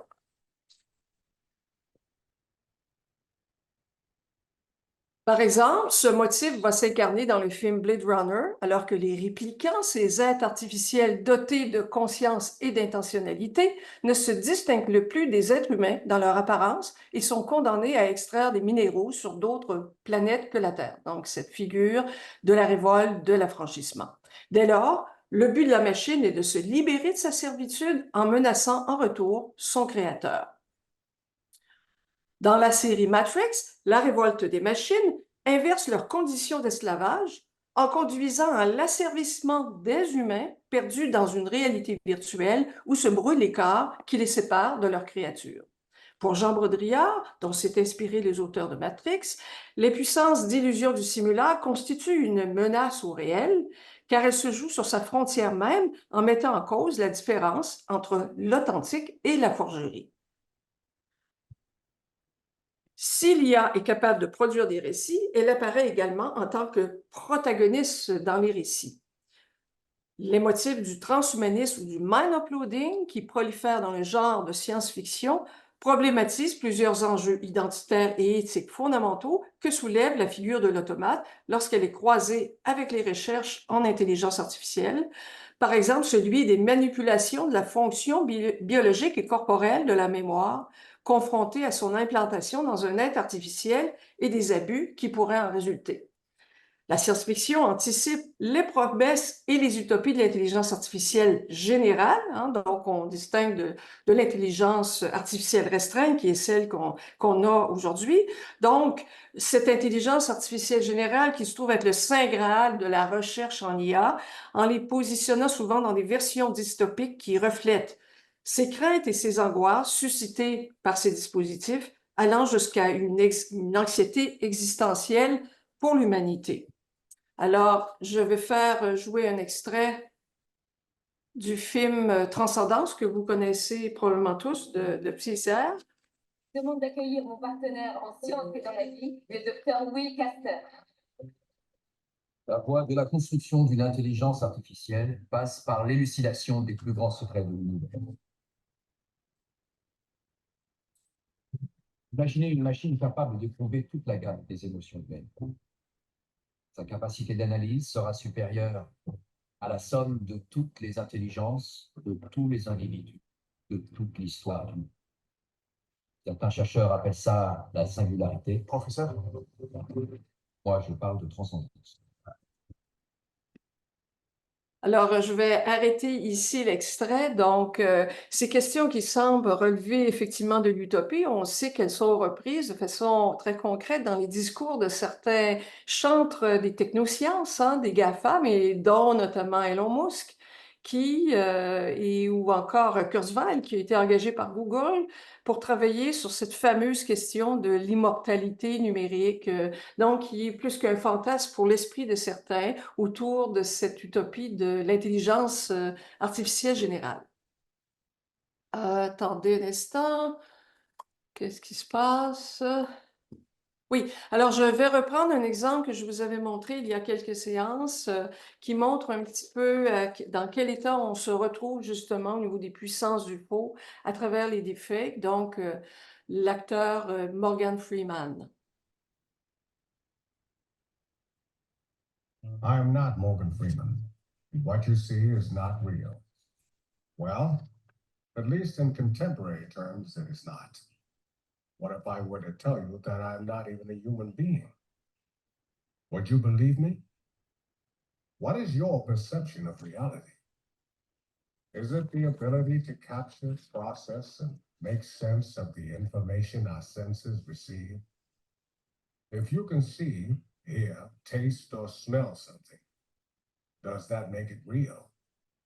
Or is it simply the ability to feel? I would like to welcome you to the era of synthetic reality. Now, what do you see?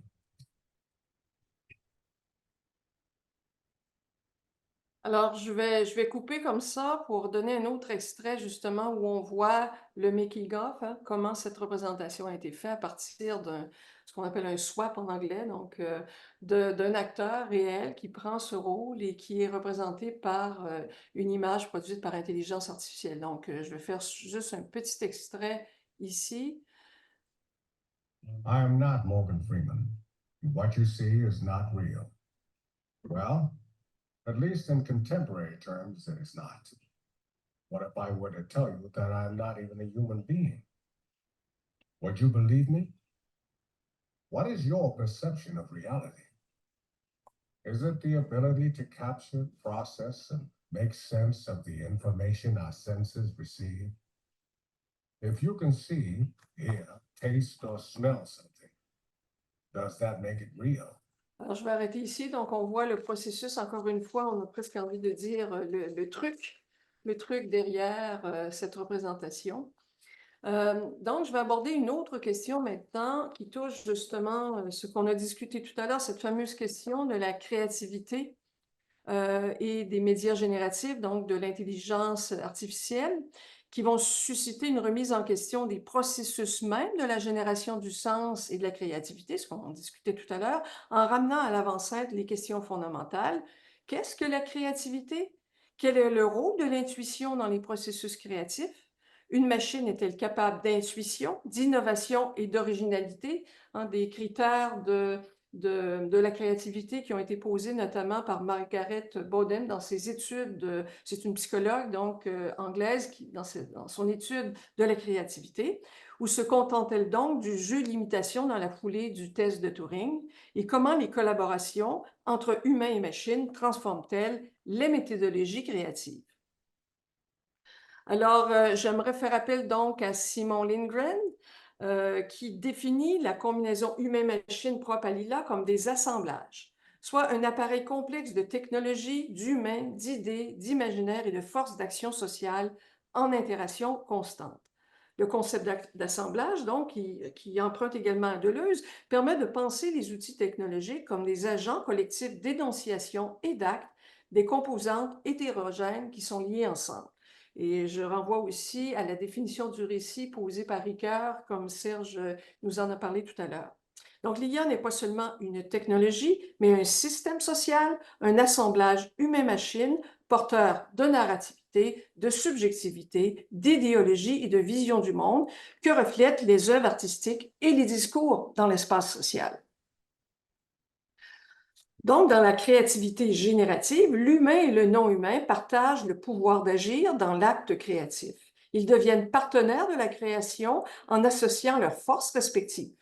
Du côté humain, donc, l'intentionnalité, le jugement esthétique, nécessaire à toute forme créative authentique, et du côté de la machine, les puissances de calcul qui vont surpasser les capacités du cerveau biologique. Donc, on se demandait Quel est l'apport de cette machine? Donc, le constructeur humain est ainsi augmenté d'une gigantesque base de données où sont cumulées les innombrables traces de l'imaginaire humain, ses mémoires, ses écrits, ses représentations créatives qui forment une sorte d'inconscient collectif de l'humanité tout entière et dans laquelle puisent les méthodes statistiques de l'IA. Il s'agit donc d'une symbiose entre deux pouvoirs d'agir de nature complémentaire dans un processus interactif.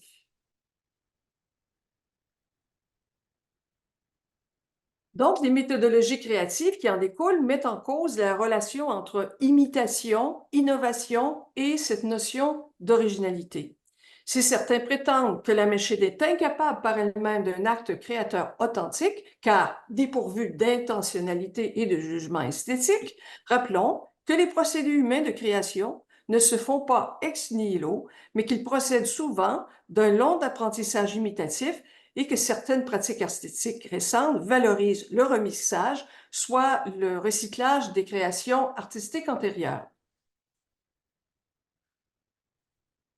Qu'advient-il du concept d'autorialité, soit de l'auteur dans cet assemblage humain-machine? Peut-on attribuer à une machine un droit d'auteur? En rappelant que le droit d'auteur est également une question économique qui est héritée évidemment de tous les débats qu'il y a eu autour justement de cette notion de droit d'auteur hein, qui n'est pas récente. Depuis Barthes, donc, on parle de 1967 et de Foucault, 1970, qui avait annoncé la mort de l'auteur, devenue une fonction textuelle. Ces questions prennent une toute autre dimension dans le contexte actuel de l'IAG, où on évoque une deuxième mort de l'auteur. La question de l'octorialité interroge les rôles respectifs de l'humain et de la machine dans les assemblages qu'ils composent, soit dans l'interdépendance de leurs capacités respectives, en mobilisant la question de l'intentionnalité et de la faculté de juger dans l'acte créatif. Et ici, je vous laisse quelques secondes pour peut-être prendre le temps de lire cette citation de Barthes hein, sur la mort de l'auteur. Donc, on parle de 1967. L'écriture est destruction de toute voix, toute origine. L'écriture, c'est ce neutre, ce composite, cet oblique où fuit notre sujet, le noir et blanc où vient se perdre toute identité, à commencer par celle-là même du corps qui écrit.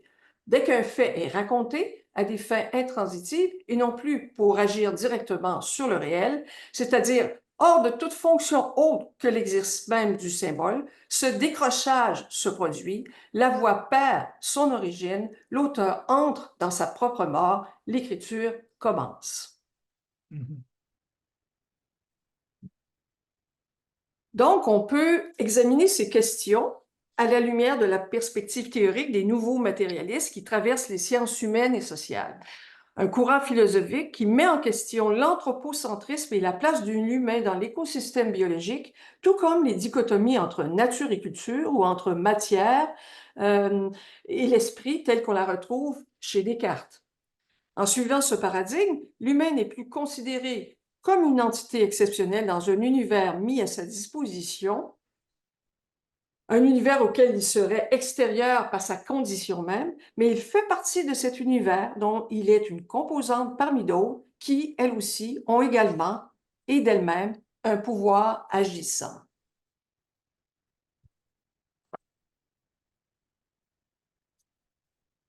Donc, selon la perspective du sommet fondateur de Dartmouth sur l'intelligence artificielle, donc tenu en 1955, la part de hasard que manifeste notre créativité ne serait pas un privilège de l'humain ou de la vie, puisqu'elle participe de cette aptitude de la matière à s'organiser spontanément. La notion de créativité ne permet plus de distinguer l'humain de la machine.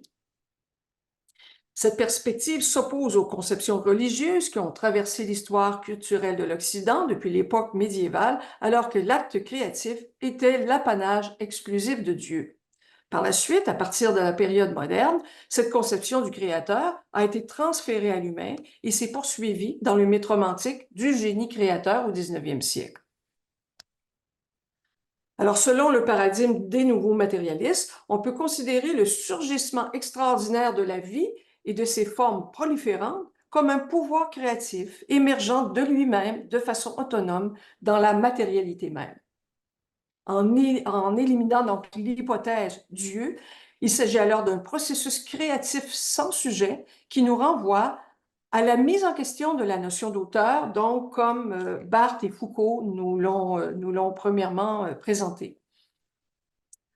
Donc, en se basant sur les neurosciences et le connexionnisme, le cerveau humain est une émergence venant de la matière même, tout comme le processus créatif qui en émane. Il produit par la suite des artefacts ou des artifices de toute nature, depuis l'invention de l'outil, du langage, de l'écriture, jusqu'aux algorithmes génératifs qui induisent de nouvelles formes d'agentivité croisée.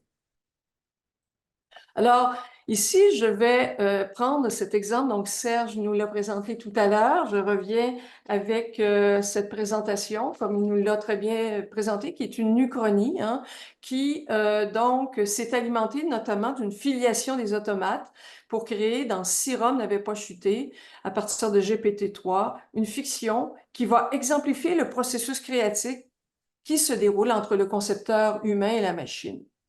Donc, conçu et développé par Raphaël Dohan, cette uchronie déploie un espace latent possible autour d'une Rome antique qui aurait inventé la machine à vapeur et domestiqué l'électricité en engendrant une révolution industrielle fictive. Donc, c'est le propos qu'a travaillé Raphaël Dohan.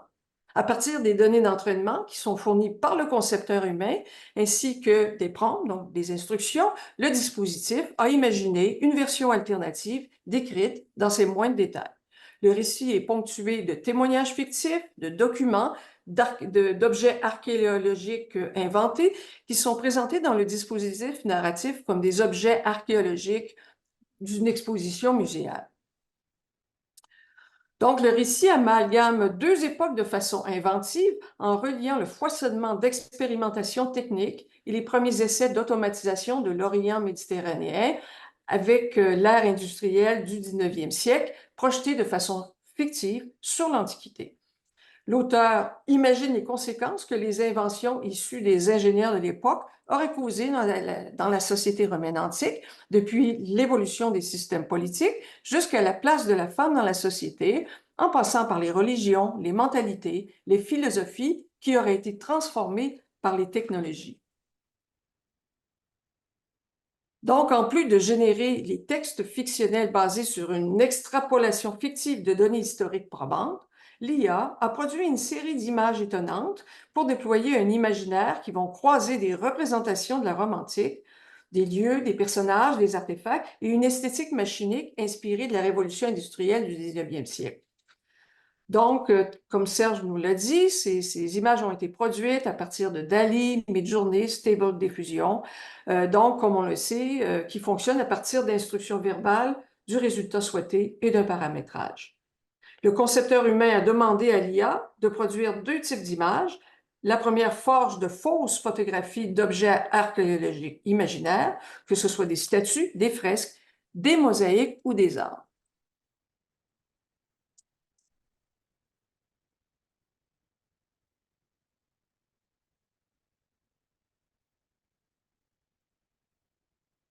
Donc, ici, des exemples justement d'armes fictives et de fresques notées comme des fresques du début du deuxième siècle au Musée archéologique national de Naples. Alors, on voit que la fiction s'introduit dans un imaginaire du musée, finalement.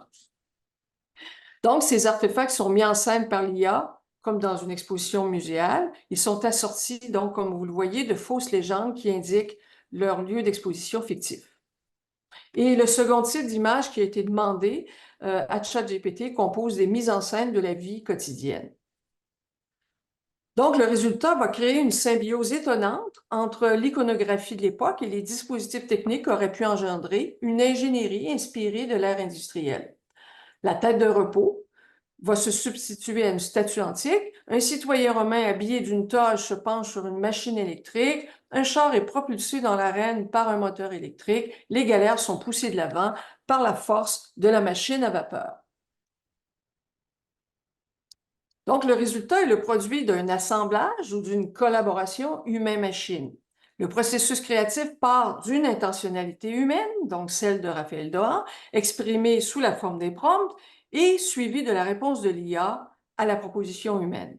S'ensuit donc un processus itératif où le créateur humain ajuste les prompts au fur et à mesure, dépendant du résultat qu'il observe et celui qu'il souhaite obtenir. Dans l'ensemble du processus, l'expression d'une intentionnalité via les prompts et le jugement esthétique humain est nécessaire afin de guider l'IA et de déterminer quelles images générées seront retenues. Le processus itératif alterne entre l'intervention humaine, donc processus de sélection, de paramétrage, montage des extraits choisis, et celui de la machine, donc qui va faire cette génération statistique de textes et d'images à partir de l'immense base de données des représentations humaines, en induisant dans le processus un inconscient collectif et des valeurs culturelles produites de l'homme. Les questions précises posées au modèle ainsi que les consignes sont cruciales afin d'obtenir les meilleurs résultats de ces grands modèles de langage où l'auteur humain peut demander à l'IA, par exemple, d'écrire à la façon d'un historien, d'un économiste ou encore d'un romancier, puis de détailler son propos, d'exemplifier. Les données fournies par l'humain pour le processus d'entraînement sont déterminantes. Par exemple, une lettre d'Épicure ou de Sénèque, donc a souligné Serge tout à l'heure, a permis à l'IA de générer par la suite des faux documents littéraires et philosophiques à la manière de ces documents authentiques. L'IA a imaginé, par exemple, un croisement entre Thomas Edison et Sénèque pour inventer dans son récit un magnat de l'électricité fictif du nom de Magon qu'il décrit avec même détail dans le style de romancier. Selon Dohan, même s'il s'agit de recombiner de multiples sources existantes, l'IA n'agit pas comme un simple perroquet, comme on discutait tout à l'heure. Elle peut produire de la nouveauté, des idées ou des relations logiques inédites ou inventer des mythes. Ainsi, la créativité algorithmique prolonge l'esthétique du remixage, dont les matériaux sont issus de créations précédentes, ancrées dans les approches esthétiques de la postmodernité, qui, à travers le recyclage, avait déjà problématisé, bien avant l'IA, la question de l'originalité et la notion complexe d'octorialité. Donc, tout au long de l'ouvrage de Dohan, le texte fictif généré par l'intelligence artificielle est commenté par l'historien qui en fait l'analyse critique et documentée tout en exposant de façon détaillée les procédés à l'œuvre, leurs possibilités, leurs limites. Comme Dohan le souligne, l'idée à la base de l'Uchronie n'est pas si invraisemblable. Dans les temples égyptiens ou à Alexandrie, les premiers automates mécaniques pouvaient simuler la présence d'un dieu en animant une statue, par exemple. La connaissance de tels dispositifs rudimentaires nous est parvenue notamment par des documents authentiques, dont le traité des automates d'Héron d'Alexandrie, intitulé Automata, au 1er siècle avant Jésus-Christ. Ce mathématicien et ingénieur grec a même fabriqué une machine à rendre les oracles, qui était en fait une escroquerie, ou encore des mécanismes pneumatiques servant à ouvrir automatiquement les portes des temples. Et en parlant de manifestation des divinités. René, j'en profite de ta gorgée d'eau pour te dire qu'il te reste 4 minutes. Oh là là là là là! Alors, donc, en plus des imaginaires fictionnels, donc propres aux pratiques artistiques, c'est la deuxième partie de mon intervention, donc l'IA générative suscite des rhétoriques, des imaginaires sociaux dans la sphère médiatique et dans l'espace social. Elle s'inscrit donc dans un contexte d'hypermnésie ayant institué, on le sait, une crise de la vérité où les valeurs d'authenticité, de légitimité et d'autorité sont mises à mal. Les deepfakes sont utilisés à des fins de tromperie et de manipulation pour générer des fausses nouvelles, des canulars, en faisant émerger de nouvelles formes d'exploitation qui mettent en jeu plusieurs aspects de la vie sociale. Ces falsifications algorithmiques deviennent problématiques lorsqu'elles circulent dans un écosystème socio-numérique déjà fragile où il est de plus en plus difficile donc de distinguer le vrai et le faux. Elles viennent exacerber une crise de la vérité déjà présente dans l'espace social. En d'autres termes, les deepfakes s'ajoutent à la panoplie des moyens de falsification déjà existants qui sont de plus en plus accessibles. Les rhétoriques suscitées par l'IA s'inscrivent dans une approche critique, consciente des matérialités qui sous-tendent l'IA, ainsi que ses dimensions sociales, écologiques, légales, éthiques, dans l'usage des données et de ses effets, tout comme des biais cognitifs et algorithmiques qui introduisent la subjectivité dans les processus.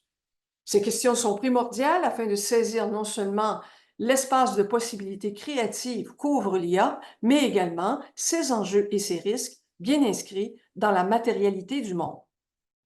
Donc, dans le contre-atlas de l'intelligence artificielle, Kate Crawford adopte une telle posture critique. Elle nous rappelle les matérialités sur lesquelles repose l'IA, donc, et je la cite, une industrie vorace en ressources naturelles, logistiques et humaines, dont les impacts environnementaux, sociaux et politiques sont considérables. L'IA véhicule nombre de biais idéologiques et discriminatoires. Elle s'inscrit dans le capital algorithmique qui renforce la toute-puissance des géants de la tech et des institutions qui l'adoptent. Elle est le reflet du pouvoir. L'analyse de Crawford met en évidence les coûts à la fois politiques, sociaux et environnementaux de l'IA. Comment penser le rapport à l'authenticité, par exemple entre le document original et ses variantes algorithmiques, alors que les procédés de simulation de plus en plus efficaces brouillent les frontières entre l'authentique et le simulé?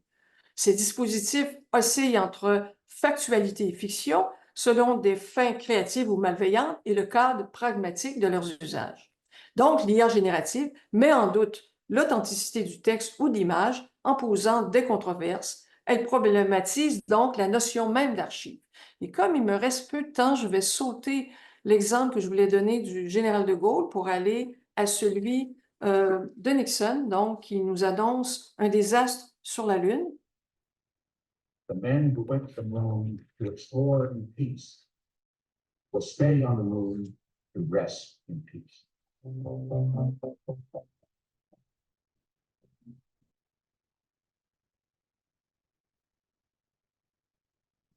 Men who went to the moon to explore in peace will stay on the moon to rest in peace.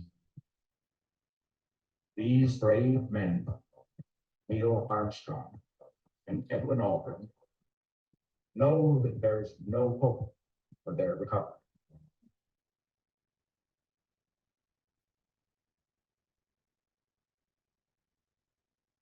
They also know that there is hope for mankind in their sacrifice. They will be mourned by a Mother Earth that dared send 2 of her sons into the unknown. Alors, je vais arrêter ici l'extrait pour sauver un petit peu de temps. Donc, ce deepfake a été produit par une équipe de MIT justement pour prouver de quelle façon il était si facile de manipuler des documents authentiques. Et on peut se demander donc, qu'en est-il de l'authenticité du document pour la postérité, hein? Alors qu'il devient de plus en plus difficile de différencier un authentique d'un faux, on le sait, et que les textes produits par l'IA générative vont s'amalgamer avec les textes de provenance humaine dans l'écosystème informationnel. Imaginons par exemple un tel extrait pour les historiens du futur qui tomberaient sur cet extrait. Donc, la manipulation de documents authentiques par des ajouts ou des suppressions peut déformer, on le voit, le sens du document original par des altérations du dialogue, soit par détournement du contexte original. Alors, pour donner une autre information, donc, ces extraits ont été pris d'archives authentiques de Nixon lorsqu'il a fait son discours de démission. Et donc, les auteurs ont été prendre les accents émotionnels qui étaient présents dans le discours de Nixon pour donner de la gravité aux propos de cette donc cette hallucination, on peut dire, oui, mais cet annulage sur la Lune fictif d'un écrasement des astronautes. Alors, on voit les enjeux qui se dessinent derrière de telles manipulations. René, si possible, je vais t'inviter à conclure. Oui, tout à fait, et c'est ce que je vais faire, Gabrielle.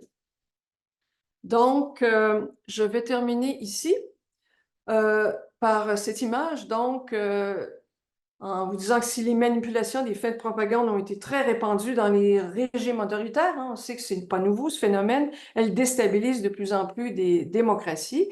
Et on pense donc aux images que vous voyez maintenant, des images qui sont, en fait, il y en a une produite par l'IAG et l'autre qui prétend être produite par l'IAG. Hein? Donc, une image qui va suggérer faussement que Taylor Swift appuie Donald Trump, donc celle qui se trouve à droite, où on voit les Swifties for Trump, donc une image produite par intelligence artificielle, et à gauche, l'affirmation de celui-ci, donc de Trump, à l'effet que les foules de Kamala Harris auraient été produites par l'IA générative et qui active ce que Chesney et Citron ont qualifié de dividende du monteur. Donc, profiter de l'environnement où les frontières entre le vrai et le faux sont de plus en plus perméables pour dire, ben voilà, les foules de Kamala Harris, dans l'exemple que vous voyez à gauche, eh bien, ils ont été produites par intelligence artificielle. C'est ce que Trump a prétendu.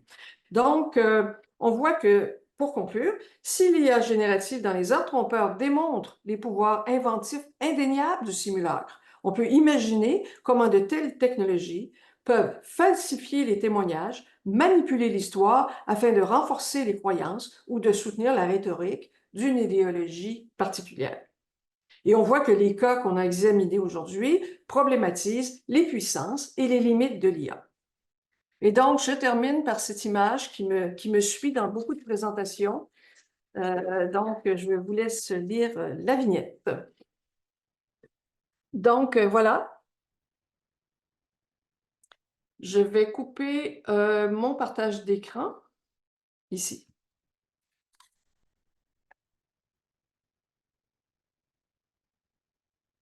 Normalement c'est René qui anime la conversation, mais là, je vais le faire, René, si tu veux bien. Oui. Alors, est-ce qu'il y a des commentaires? Oh oui, je vois que oui, moi aussi, je vais mettre ma main. Donc, en tout cas, merci beaucoup. C'est dense comme information. Oui, donc Fabien, excusez-moi, je pense que l'ordre, c'est Fabien. Ouais. Oui, Oui, merci. Oh, ça va être très court. En fait, c'est René, la petite capsule vidéo où tu nous montres effectivement que Nixon raconte, imagine, fabule un désastre sur la Lune. Ça m'a fait penser à. En fait, c'est un petit conseil série au passage. Ça m'a fait penser à la série For All Mankind qui est disponible sur Apple TV, qui est une uchronie qui imagine en fait, en gros, l'URSS a posé pied sur la Lune avant les États-Unis. Et la course à la conquête spatiale continue. Et donc, il y a une féroce concurrence entre les États-Unis et l'URSS. Dans les dernières saisons, ça finit sur Mars.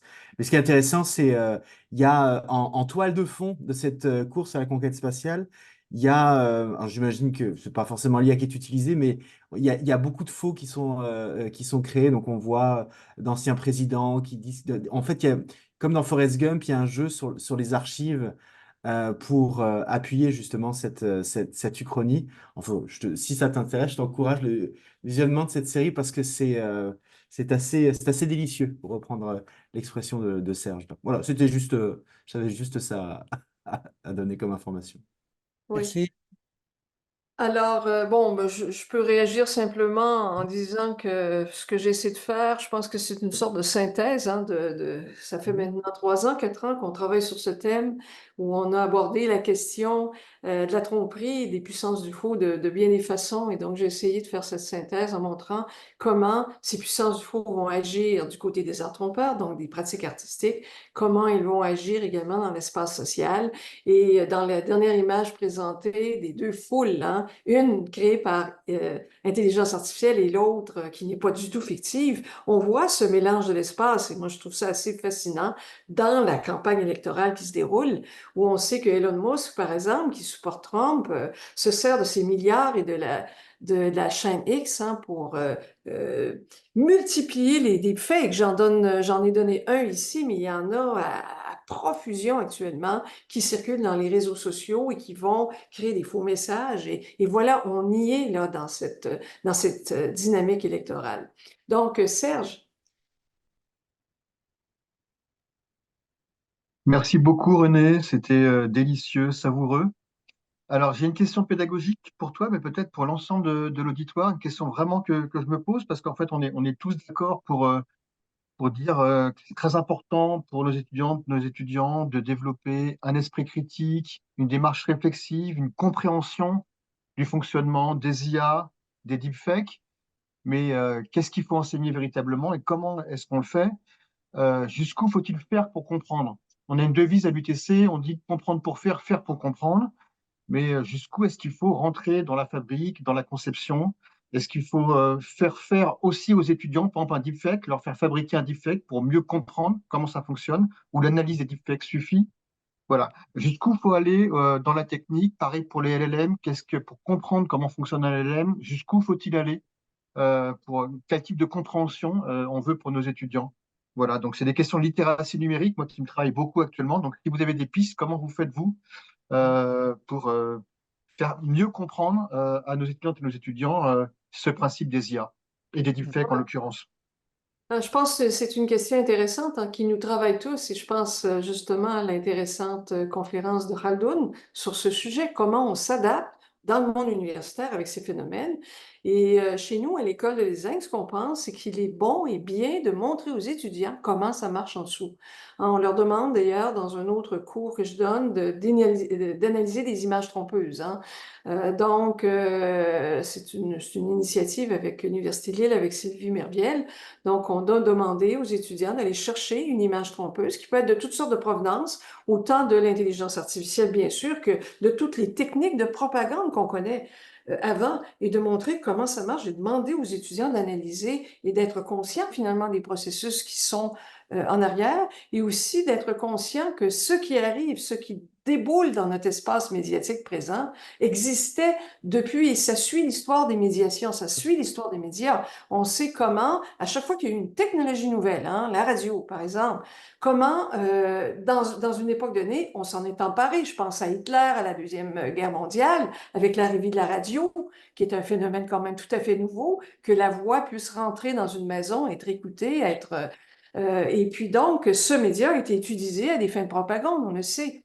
Et donc, c'est une ligne historique, je pense, qui est assez fascinante. Et de voir comment ça se passe maintenant, bien, c'est la même façon aussi qu'on doit montrer ce qui se passe derrière, ce qui se passe sous le capot. Je pense que c'est assez important pour que nos étudiants comprennent justement comment ces images sont fabriquées. Puis, ça fait partie, à mon avis, de cette fameuse formation à l'esprit critique qu'on essaie d'implanter. Et c'est pas facile avec des médias comme ChatGPT et puis des images comme Midjourney. Et je pense que toutes les universités, tous les chercheurs, on se pose les mêmes questions là-dessus.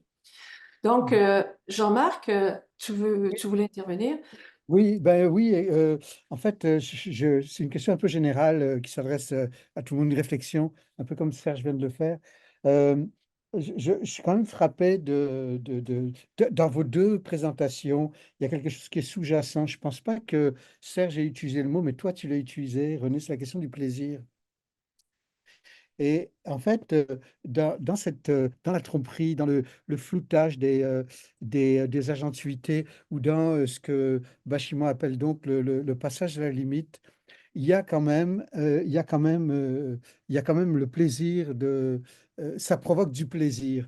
Et je trouve que c'est quelque chose qu'on devrait davantage souligner.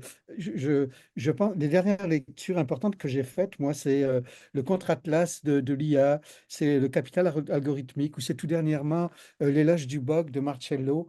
C'est désespérant. Et ce qui est souligné, évidemment, c'est tout l'aspect négatif, à la limite catastrophiste, là, de l'IA et de ce que génère ou de ce qu'exige l'IA. Mais il y a tout l'autre volet aussi, ce volet-là du plaisir, des avantages que ça donne, qu'il faudrait aussi aborder. Et je pense que la question du chronique, vous avez soulevé tous les deux, en fait partie. Enfin voilà, c'est juste un commentaire général, peut-être s'intéresser au plaisir que provoque aussi l'IA, que Mais produit c'est aussi. c'est intéressant ce que tu dis, puis je pense que c'est drôle, ça revient à notre hypothèse qu'on a eue, c'est Jean-Marc et moi qui avons parti ce projet Arcane il y a maintenant 4 ans, et cette hypothèse qu'on avait que ce sont les mêmes mécanismes qui vont soit provoquer des pratiques artistiques qu'on trouve intéressantes, je pense que l'exemple de Raphaël Doha en est un, tous les exemples que tu as donnés autour de Grégory Chatonsky, d'autres qui produisent, on est dans le plaisir d'être trompé. C'est ce que je trouve intéressant. Donc, c'est une tromperie consentie, une tromperie volontaire. Puis, exactement comme dans les recherches que Jean-Marc et moi, on a fait il y a quelques années sur la magie, de montrer que la femme coupée sur la scène, eh bien, tout le monde sait bien qu'il n'y a pas une femme qui est coupée en deux. Et le plaisir se trouve à comprendre le truc qu'il y a derrière. De la même façon que de plus en plus dans les films, on a des making-of. On veut comprendre comment les effets visuels sont faits. Donc, je pense que c'est un peu plaisir ludique qu'il ne faut pas évacuer. Et je pense que notre hypothèse de départ de dire, ben, il y a des cadres pragmatiques d'usage. Donc, un qui se trouve dans les pratiques créatives et qu'il ne faut pas se priver d'emprunter comme voie. Et d'autre part, évidemment, les dérives qui sont dans l'espace social, beaucoup, autour de ces mécanismes de tromperie qui ne sont pas pour le plaisir, mais qui sont vraiment pour manipuler, pour influencer. Et moi, ce que je trouve remarquable, c'est de voir à quel point ça a été annoncé, par exemple, depuis 2018, depuis 2019, hein, par Chesney et Citron, entre autres, et comment ça se déploie maintenant, actuellement, dans la campagne électorale. Et je voyais un reportage de Radio-Canada récemment où ils analysaient à quel point les produits de l'intelligence artificielle vont venir influencer la prochaine élection canadienne qui s'en vient. Et avec ça, avec un deepfake évidemment de tous les politiciens, donc Justin Trudeau qui a été mis en deepfake et on sait que Macron a été mis en deepfake. Et donc, c'est cette façon d'utiliser à travers les réseaux sociaux des mécanismes qui peuvent influencer des électeurs. Et on le voit maintenant dans l'espace politique actuel. Et donc là, il y a des craintes, on peut pas s'empêcher de le rappeler, mais ce qui n'empêche pas justement le plaisir, comme tu dis, d'être trompé quand on est dans des pratiques artistiques. Et je pense que les fictions littéraires l'ont fait depuis très longtemps, hein. La figure du faussaire, de l'imposteur, hein, que, comme nous disait Fabien la semaine dernière, sont des figures traditionnelles du récit.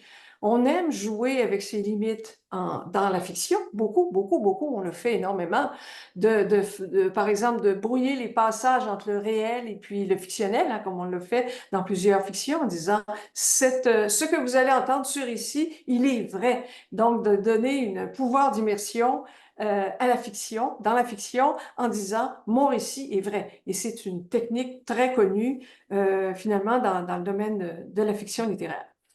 Samuel? Je peux juste répondre également à Jean-Marc. Je pense qu'il faudrait reprendre le plaisir du texte de Barthes et puis peut-être effectivement inventer un autre plaisir du texte à l'ère de l'IA. Le texte de Mylène Tournier, son dialogue, donc vous, ChatGPT, moi, il m'a procuré un très très grand plaisir. Je reprends le terme de Fabien, c'était vraiment délicieux. Et, et- et en fait, ce plaisir, ça vient de l'ambivalence en fait entre le fait qu'on sait que c'est un automate qui répond à quoi, et en même temps, on a l'impression que quelqu'un s'adresse à nous, un qui. Et dans cette tension entre le quoi et le qui, on se laisse nous volontairement berner, mais on sait que c'est un automate qui n'est pas intelligent, il n'y a pas de sens. Et en même temps, il y a quand même un texte et une intelligibilité qui nous est proposée. Et ça, je trouve ça savoureux, ça. Alors, c'est une forme aussi un peu de suspension volontaire de l'incrédulité. Alors, est-ce qu'il faudrait aller avec Fabien jusqu'à la suspension de la suspension volontaire de l'incrédulité? Mais ce texte-là, si vous procurez, de Mylène Tournier, il m'a procuré beaucoup de plaisir. Et puis juste sur Marcello Vitello Rossetti, j'ai pas tout à fait la même lecture que toi d'Éloge du bug. Je ne sais pas si c'est aussi pessimiste ou déprimant que tu le dis, parce que ce qu'il nous dit notamment, Marcello, c'est que on peut se réapproprier une réappropriation critique des technologies à travers leur dysfonctionnement et à travers la question aussi du détournement. Et le détournement, c'est une source de jouissance. Donc voilà, je pense qu'il y a quand même beaucoup d'espoir aussi dans la façon dont on va, dans notre milieu numérique avec nos IA et la façon dont on va interagir avec elles. Ouais, enfin, c'est de déjouer aussi, hein. C'est de Oui, déjouer quelque chose qui nous oppresse, hein. Il y a quand même cette idée-là fondamentale, fondamentale. ouais, Ouais. oui, c'est vrai. Et je pourrais commenter aussi que, à travers les craintes qu'on posait il y a 3 ou 4 ans, quand on voyait les deepfakes arriver dans l'espace public et on se disait ça va être l'apocalypse, hein, on racontait comme ça s'infiltre, oui, mais on les repère aussi facilement parce que on comprend bien que si on a une image de Kamala Harris habillée comme un communiste, j'ai vu ça, cette représentation faite par l'IA, on sait très bien que c'est un fake. À quelque part, on le sait bien. Sauf qu'il y a des gens qui vont être influencés par cette image. Donc, on voit que les publics ne réagissent pas de la même façon. Moi, j'ai trouvé ça succulent, voir ça, j'ai trouvé ça très drôle. Mais je sais que ça peut influencer une certaine partie de l'électorat aussi, avec c'est une image très, très forte. Donc, on voit que les images générées par l'IA sont très fortes, sont très puissantes et vont prendre des techniques de propagande qu'on voit depuis longtemps. Ça fait longtemps, par exemple, qu'on sait qu'il n'y a pas de vérité photographique. On manipule l'image depuis très longtemps, depuis les débuts de la photographie. Mais c'est cette efficacité, cette force. Et puis, on voit que ça dépend du contexte, ça dépend de la personne qui reçoit l'image, finalement, pour la percevoir soit comme quelque chose de très drôle ou encore quelque chose qui peut influencer une perception dans l'espace social. Je vais passer la parole à Samuel. Je pense qu'il va falloir, après Samuel, on va... Oui, peut-être la dernière intervention, Samuel. Oui, merci. Alors, une première remarque sur les dangers. Le plus grave chez Trump, c'est pas son utilisation de l'IA, c'est Trump lui-même. Il passe son temps à mentir. Et il n'y a Ouais. pas besoin de technologie, hein. Si on prend un autre exemple du côté de Poutine, il y a aucune technologie derrière, hein. C'est juste des journalistes qui racontent des mensonges à longueur de temps. Et voilà, hein, il n'y a pas enfin, je veux dire, le gros danger, il n'est pas dans l'IA ou dans je ne sais pas quoi. Il est juste que les gens essayent de manipuler d'autres et pour ça, bien parler, ça suffit, et mentir aussi. Je voudrais aussi répondre à Serge sur les pistes d'un point de vue pédagogique. Moi, il y a une piste qui m'intéresse beaucoup, et ça revient un peu à ce que tu as montré dans ta présentation, c'est les rapports entre IA symbolique et IA connexionniste. Je pense que ça, c'est une bonne voie parce que ça permet de mettre en avant la responsabilité du choix. Qui choisit? Qui choisit? Et c'est évident que au niveau des IA symboliques, eh ben là, il faut décider de comment est-ce qu'on va modéliser les choses, quel va être le vocabulaire, qu'est-ce qu'on va mettre dedans, etc., etc. Donc là, il y a beaucoup de responsabilité qui est donnée à l'humain. Et puis après, dans les IA connexionnistes, c'est tout l'inverse. Et donc, d'arriver à positionner les étudiants entre ces deux pratiques et ces deux usages de la machine, c'est assez intéressant parce que ils arrivent à faire émerger tout de suite le côté très chiant de l'IA symbolique, hein. C'est-à-dire qu'il faut le faire à la main, hein. Et donc, il y a un moment, c'est laborieux. Et puis le côté très plaisant de l'IA connexionniste, c'est appuyer sur un bouton, ça marche tout seul. Voilà. Et donc ça permet de mettre en résonance ces deux pratiques et ces deux pratiques d'usage du numérique. Donc c'est à travers ça que je pense il y a des pistes à développer et, euh, et même d'un point de vue, on va dire, technique et technologique, hein. Comment est-ce qu'on va réussir à faire ça? Euh, Notamment autour des questions d'explicabilité des IA, etc., de compréhension de ce qui se passe. Je pense que là, il y a des voies de recherche et de Mhm. narrativité pédagogique. Mhm.